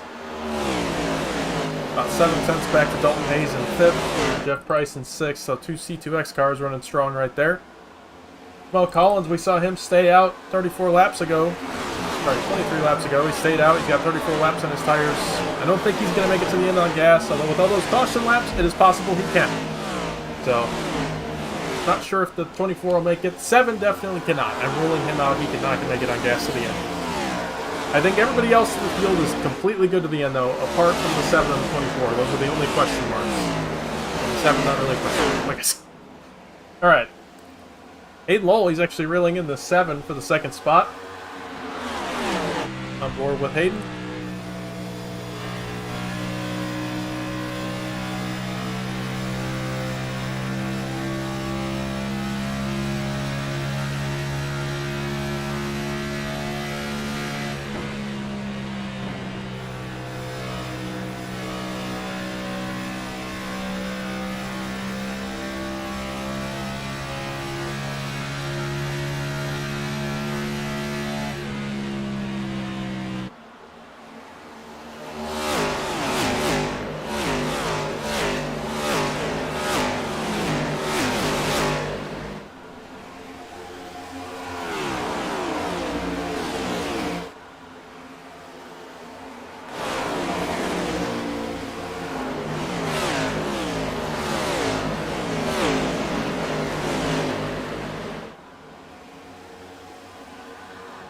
Matthew Blackley, he's been on pit road for 2 minutes now.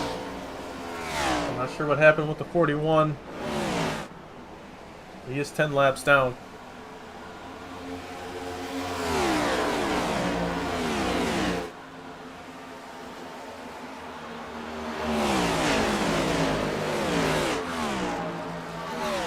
All the leaders, top 4, pretty close to each other. I think it's anybody's race up here. Obviously, Hayden Lowell, he's got that Ross Chastain paint. Got some good luck going with that paint, obviously, this year's 600 winner in real life, so I don't know, maybe going to bring him some good luck.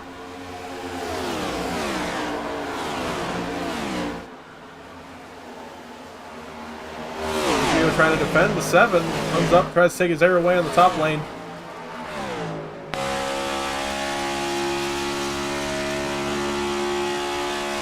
Back to the bottom of 3 and 4. The 7 going to stay on the top.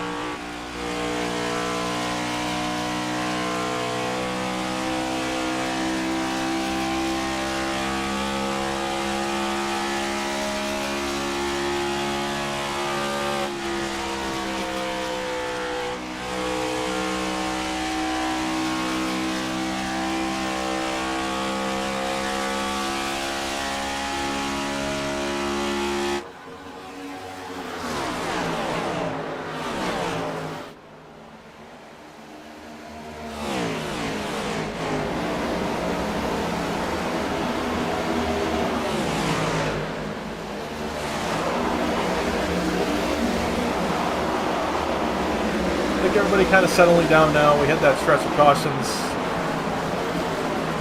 in the middle of stage 3, but yeah, I think kind of taking it easy now for the most part. I think part of that is everybody knows it's going to be a long way on this run in terms of fuel and tires.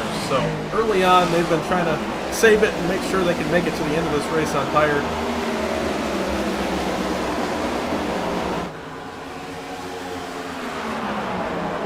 Brad Patton, I'm starting to worry about him. I think he's hoping for a caution at any time now so he can come down and take fuel. Probably got a good 20 laps left, I would say, in terms of gas, so he can make it close to the end of the race, but he's not going to be able to make it all the way there.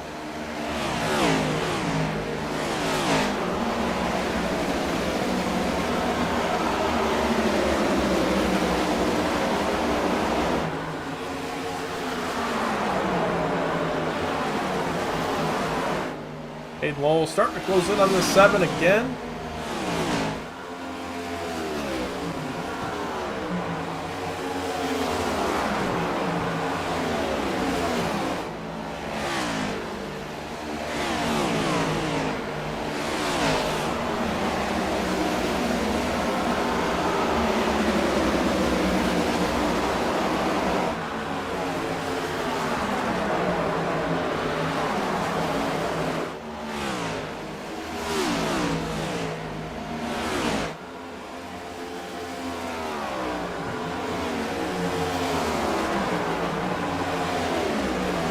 Look, we got a battle right here. Cleaver gets her on Dave Poitsma for 13th.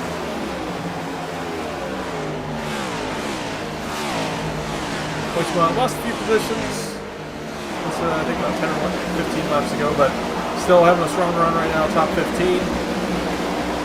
Battle for the lead. This is what I get for looking away and trying to find something interesting.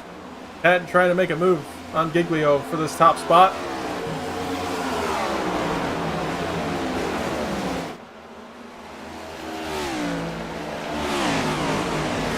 Not going to be able to get it done there. Now that's going to open the door for Lowell. Gives him a run into turn 1. Can he stick the bottom? Not quite. Seven going to hold on to that spot. Cliff Mullins, 82. Got a lot of damage on that car, and he is in danger of going 1 lap down, and not in danger anymore. He's about to go lap down. There it is, 16 going to go around him on the bottom. It's going to cost 16 a little bit of time. It's not really Cliff's fault. 16 just gave him a wide berth. That kind of ruined his corner exit.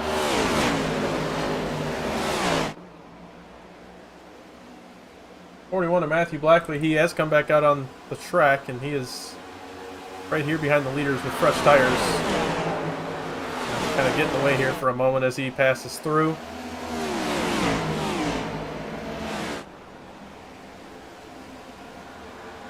As long as he slows everybody else up the same and equally, it's no harm, no foul. But I'm sure there's going to be some upset guys around what he's doing right here. 27 laps to go. And a lap car intermingled with the leaders. Here, Wolf Marguerite starting to fall off a little bit from this top 3. Nothing crazy. He's about 7/10 off the 56, but if he doesn't start picking the pace up, he might lose that draft and lose his chance to win if we don't get a caution. Blackley trying to get around the 7 of Patton. And he will off of 2. Now he's going to have one more car to get 1 lap back. Have to get around that 16. Now this is a tricky situation for Blake. It's all fine and dandy with Blackley going around the 2nd and 3rd cars. Once he goes around Giglio, it's no doubt going to slow Giglio up a little bit. And it will right there. Blackley goes to the outside and corner exit. Kind of the worst spot you can go around somebody, but Giglio does well. Doesn't lose any time. Blackley is going to get around the corner, which is good news for Giglio. 25 laps to go.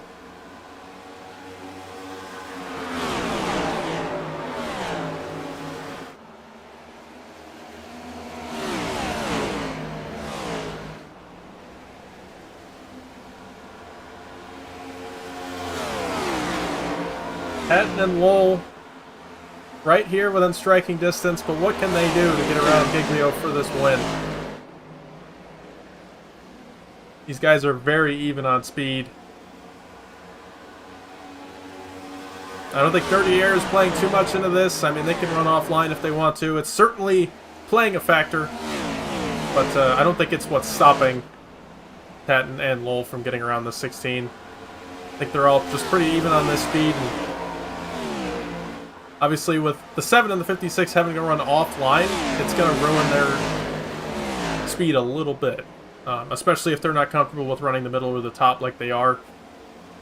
But I don't think it's what's stopping them, again, from getting to the 16. I think they're all just pretty close. And with 23 laps to go, there's still plenty of opportunity for these guys to completely blow their tires off. And we're getting into that point in the run where if they weren't nice to their tires, they're really going to start feeling it. The unfortunate part for Brad Patton is he's probably only got another 8 laps of fuel left in that tank, and when he comes down, he's going to lose so much time. It's probably going to put an end to his chances at winning. So he is desperately hoping for a caution before he has to pit.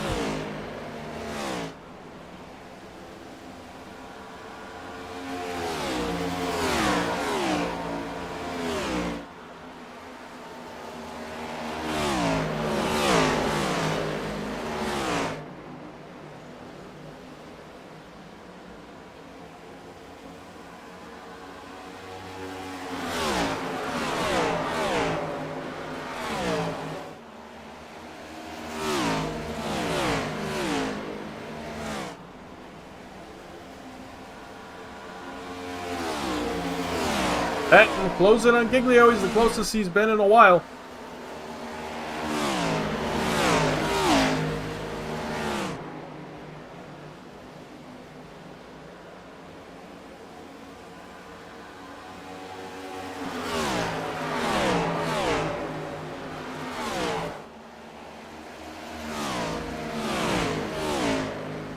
Patton, good run off before.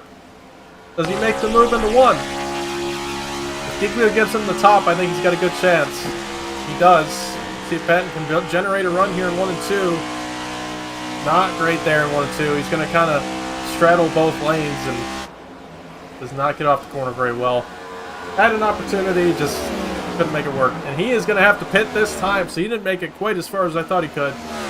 Brad Patton down pit road with 19 laps to go. That is a heartbreaker. That's going to move the 56 and Lowell up into 2nd. Wolfenbarger up to 3rd.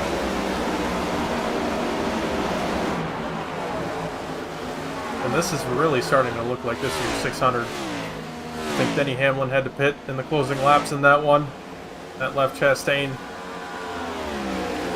and Byron up there.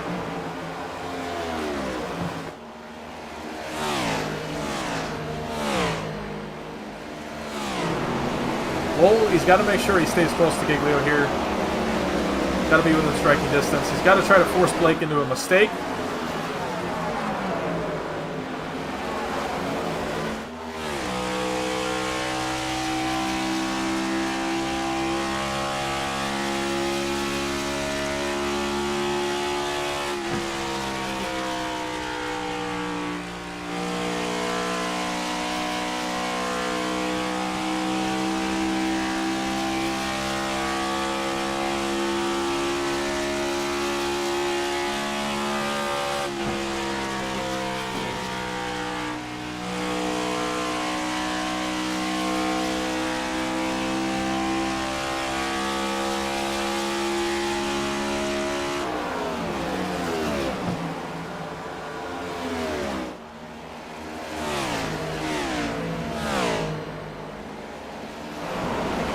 Fuel, again, I don't think it's a question for these guys. I think they can totally make it to the end on gas.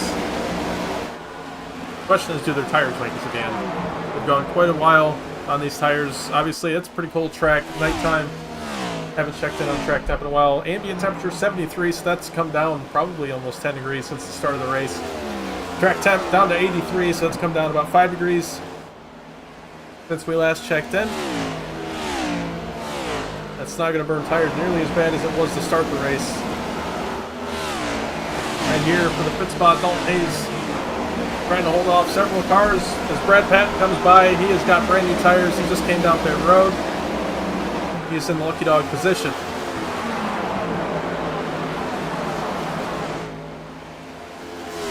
So he's still open for caution anytime from now to the end of the race. I'd like it sooner rather than later, I'm sure.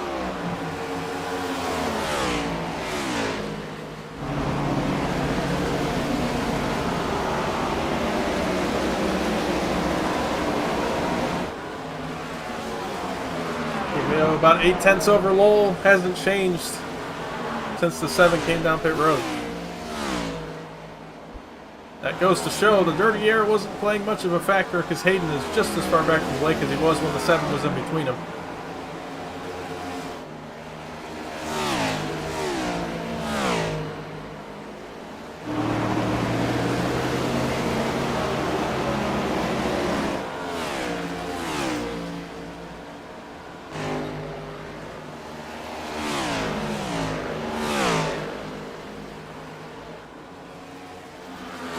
Looks like the 23 and the 25 just had an issue. Let's take a look.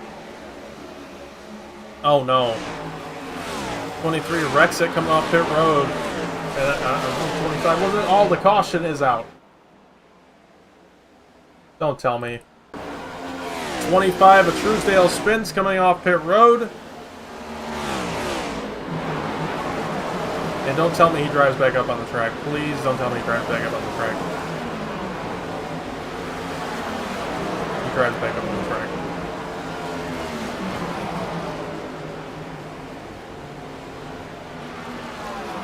Yep, that is going to cause the caution, it looks like. And that will completely juice up the end of this race. And not juice up like good, like this is going to completely ruin what probably would have been a good finish. Maybe a boring finish, but a nice, clean, fair finish. And now we are going to see hell break loose. Who comes down pit road? Who stays out? Who takes 2? So many questions. If there were crew chiefs, they'd be losing their minds right now. But unfortunately, the crew chiefs are in the driver's seat, so they got to worry about driving. They got to worry about what they're going to do here. And I would hate to be a driver in this situation.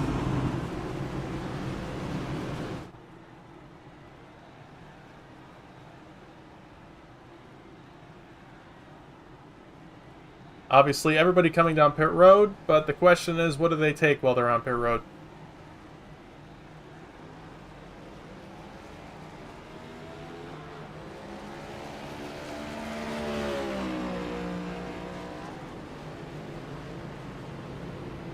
We're going to see a lot of 2-tire stops here, I'm sure. Hayden Lowell takes 2. Does Giglio follow suit? No, he does not. So Hayden Lowell going to take 2 and take over the race lead. Dalton Hayes also takes 2 tires. Same with the 37, 24, and the 52.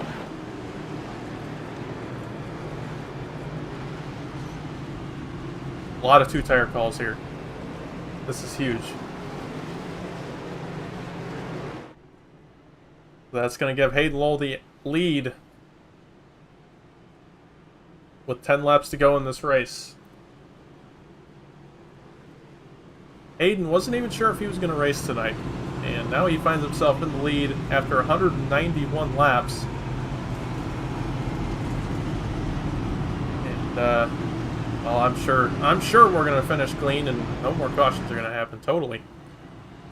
I'm sure the guys that lost track position here aren't going to get desperate to get the lead back and cause more problems. Oh, did I say the lead? I'm just kidding. I don't think Blake's going to cause anything here, but he is definitely going to be desperate to get back to the front.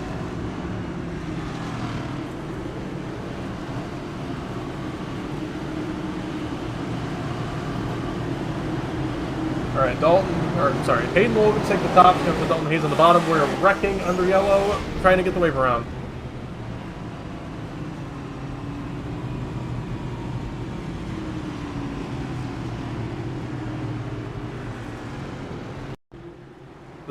Car's going to get a wave around here in the 09. Well, that's unfortunate. That is going to delay the green flag.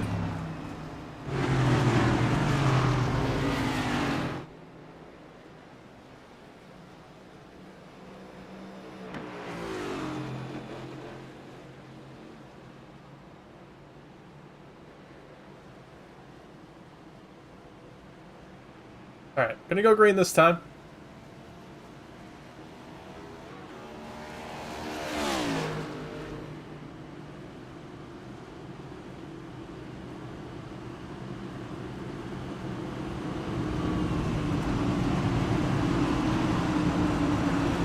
Alright, like I said, Hayden Lowe gonna restart the race from the top lane here.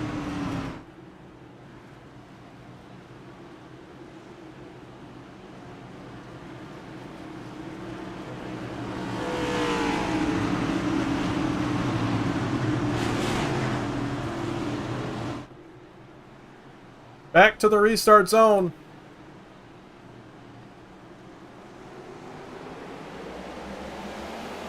We are wrecking huge, middle of the field.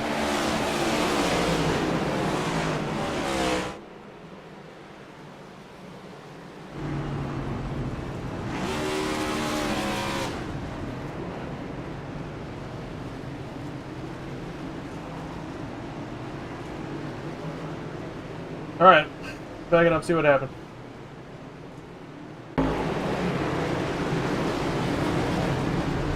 Oh man, all right, that's not what starts this.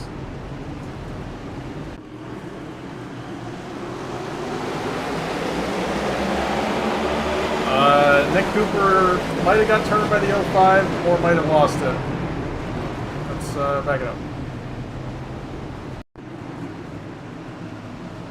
And there's a green flag, and yeah, 35 just spins on the shift. So, I mean, Nick, I would say he's one of the best drivers we got in the league. Just a mistake there. That's all it is.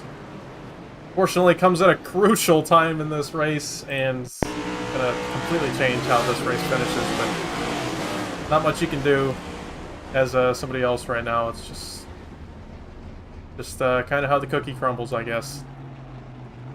Right on board with a 77. He was kind of behind this, and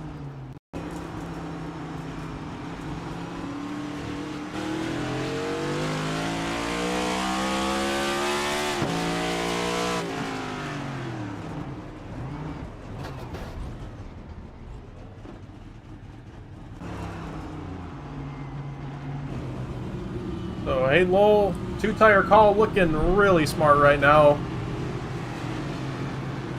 It was looking smart before, too. I mean, now he's going to have probably 4 laps to go when we take the green here. Those left sides better be really important if those guys that took 4 want to make up any time.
Lowell going to take the bottom on this restart. And it is going to be 4 to go when we take the green.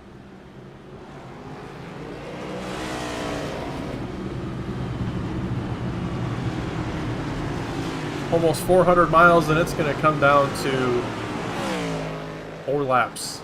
Pretty crazy.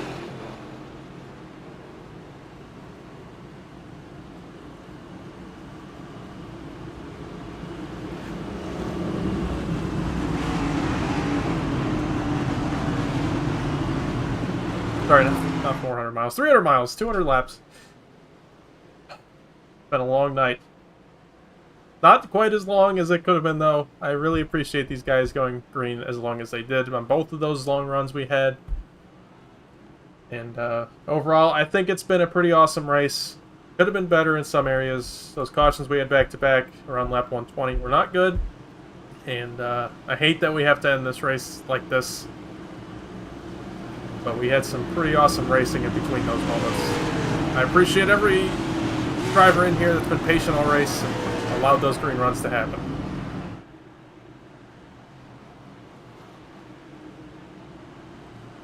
This is going to do it. Assuming we don't get another yellow. But 4 laps to go in the longest race in CTC history.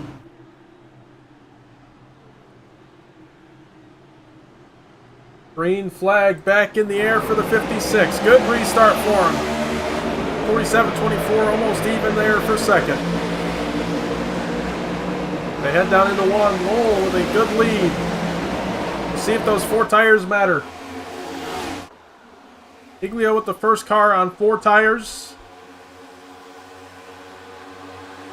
And he's going to try to rip the bottom here. Get by all these guys with 2. Got pretty good speed in that 16.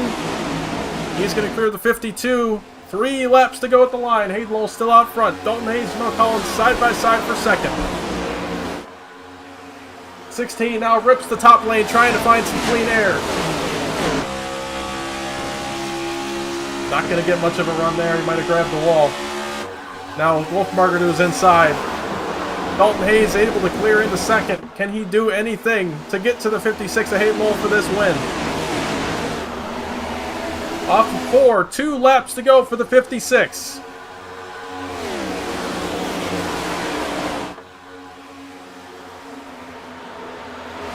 Looks to the inside of the 24 for third. Oh man, got tight there off of 2. Into turn 3, it's going to be white flag this time by.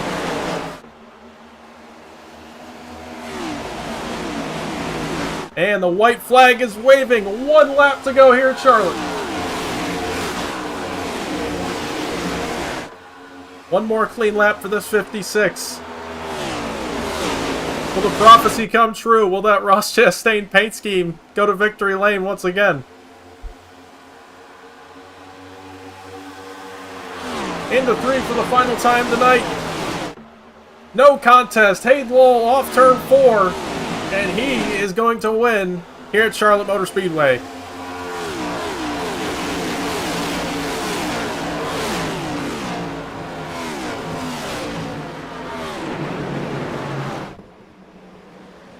And all because of a caution with 10 to go. The 56 gonna come home in victory lane. And I'm sure the 16 is not happy with how this one's finished.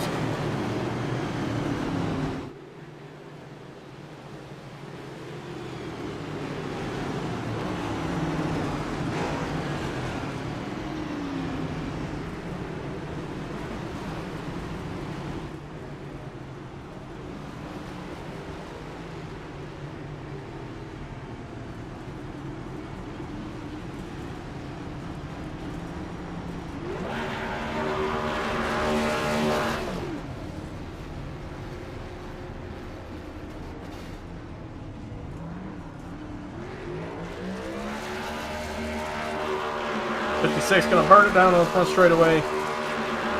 His first win of the season. Last year's champion comes back. Last season, sorry.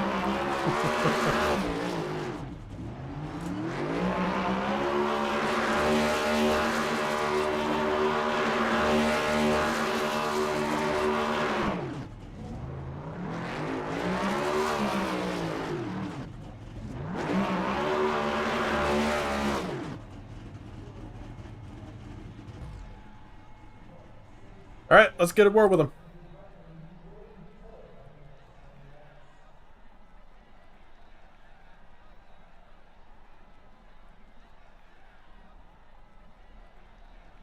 Hayden, it's Lucas. Hayden, it's Lucas. You got me? Yeah, I gotcha. Hey, man. Well, you weren't sure if you were going to race tonight. You end up racing. You dodge all those cautions halfway through the race. Long race for you tonight, and you played the strategy right and take home the win. How you feeling? Holy crap! This is probably, uh, probably the in terms of wins, other than championships, this is probably the best feeling win I've ever had. Long race, played some strategy right. Felt like we had a top 5 car on speed. Either way, and it came down, and I kind of just said screw it, and I'm like, I'm not going to beat Blake by taking this, like by taking 4. Took 2, and once I saw that I got out ahead of him, I'm like, all right, got a good shot here, and yeah, just the car was super stable even on 2 tires. I didn't put any fuel in it, so it wasn't loose, and got a good restart and hit my marks, and brought home a win. This feels, Charlotte's not my greatest track. I think I've told you that. I think a lot of people know that. So it feels really damn good to get a win at Charlotte here. Yeah, first one of the season, couldn't come in a better race, and you fulfilled the prophecy for that paint scheme. I couldn't have drawn it better myself. That is awesome. Yeah, that the paint scheme certainly does its wonder. So I think we're just gonna have to start picking paint schemes that won those races, and start running those every week. So next week is gonna be a Kyle Larson scheme. He won the Roval last year. We'll start picking through these. Okay, well, I look forward to it, but for now, any sponsors or shout-outs you want for the win here tonight? Yeah, Napa Auto Parts, Arc Music, Z2X, Madigan Motorsports, Low Drag Esports, as always. You, Lucas, and the Wanted Goons for putting on the CTC Cup Series here. Big shout out to all of them and appreciate them, especially Kenny. Yeah, I'm sure C2X Motors, Low Time Motors, whatever they're called, don't need no stinking BCR, BGR, whatever the hell they're called motors. So glad to put one in victory lane, and I got some clawing to do to get back into the chase on points. But a good track for me next week in the Roval, and we'll kind of see how things play after that. Absolutely, man. We'll talk to you next week. Congrats on the win. Go celebrate with the team. Thank you very much, Lucas. Dalton, it's Lucas. You got me? Hey, Dalton, it's Lucas. You got me? Yes, sir, I got you. Hey, man, taking home a nice second place tonight. Didn't quite have enough there to catch Hayden that dirty air. It seemed like it was tough all night, but still played the strategy right, taking home a podium. Got to feel good. Oh yeah, definitely, man. It kind of went exactly how I thought it was gonna go there towards the end. Whenever we got that late caution, I was asking all the guys in chat. I was like, "Hey, I think I'm gonna risk it and take 2. What do you guys think he's gonna drive like?" And they're just like, "As long as you don't put fuel in it, it should be fine." And it actually handled like amazing on 2. I think I ran my fastest lap on 2 there. Yeah, you were setting some pretty fast lap times at the end, and you cleared that 16 pretty easily. And man, it's a long race. I mean, what did it take to get to the end of this thing? It is no easy feat to do 300 miles. Yeah, this is actually like one of my favorite like racetracks. So, have a lot of like actual like experience running this. One of the races that I ran the NIS for, so I ran 500 then. So, just getting used to the track, and then the setup was amazing. I think I started at the back because I had an EOL and avoided all the chaos, and then I think like on just like outright speed, I was about like probably a 5th to 6th place car. Pretty, I mean, solid, but I definitely wasn't gonna sneak up here and get second without a little bit of strategy there at the end. But hey, it all worked out. And then on the last caution there, whenever there was a crash on the restart, me and Hayden worked out a little bit of strategy there. I knew that he was going to go early in the run, in the restart zone, excuse me, and it all worked out. Yeah, it definitely did. And well, it's gonna be a nice points night for you as well. But got any shout outs or sponsors for the podium finish? Yeah, definitely shout out to NJB Designs with coming in with the brand new paint scheme. First time I've raced this paint scheme at all in the Kingsford Toyota Camry, and came home with a podium. Pretty nice. And then shout out to C2X and everyone in there. Love racing with those guys. Definitely like taking we go back and forth talking strategy and stuff like that, and they definitely helped me a lot. Me and Jeff towards the end there, we're just kind of running. He saved his tires a little bit better than I did, so I just let him go at the end, and I was just trying to mirror his mirror him at the end there and just stay behind him. And I was like gonna be happy with a 6, but hey, we'll take a second. And then of course, shout out to you for the broadcast and everything that you do for this series, and shout out to the one at Goons for everything that they do for this series and everything that they sponsor. I know that they do a lot to make it all go round, so shout out to those guys. Absolutely, man. Well, appreciate you talking to us tonight. Congrats on the second. We'll let you out of here. Thanks, man. It's nice to finally be up here and talk to you. Absolutely. You as well. Have a good night. You too. Dalton Hayes taking home second. We'll get on with it here and check out our race results. Hayden Lowell taking home the win, first win of the season. Dalton Hayes, I think that's his best finish of the season, taking home second. Giglio with another strong finish in third. Wolfenbarger as well, fourth. Jamal Collins with a nice fifth. Good to see him finish. I mean, he has had some strong runs this season. Hasn't been able to finish the races, but nice top 5 finish for the 2014. I'm sure he's going to be happy with that.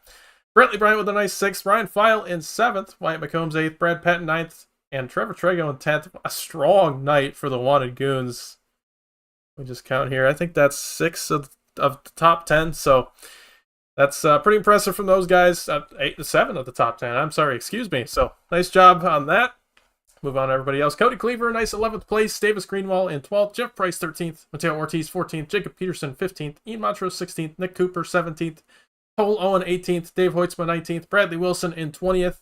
Was able to get back in the lead lap, but a few issues in between then and the end of the race kept him back there. So Bradley taking home the top 20. And you got Jonathan Lager taking home 21st. Jeremy Scherer, 22nd. Cliff Bowens, 23rd. Final car in the lead lap. And Kenny Frisbee, 8 laps down in 24th. Matthew Blackley, 11 laps down in 25th. And we're just going to keep going. These guys did finish, but multiple laps down. Truesdale in 26th. Wallen 27th. Walker 28th. O'Keefe 29th. Alex Allen 30th. Jesse Jones 31st. Garrett Warren 32nd. Nathan Scott 33rd. Nathan, I think, might have still led the most laps this race. If not, it was very close. So, yeah, he actually lost that to Giglio, who led 78. Scott led 74. So, led a lot of this race, won the first 2 stages, and unfortunately wrecked out. 64 laps to go.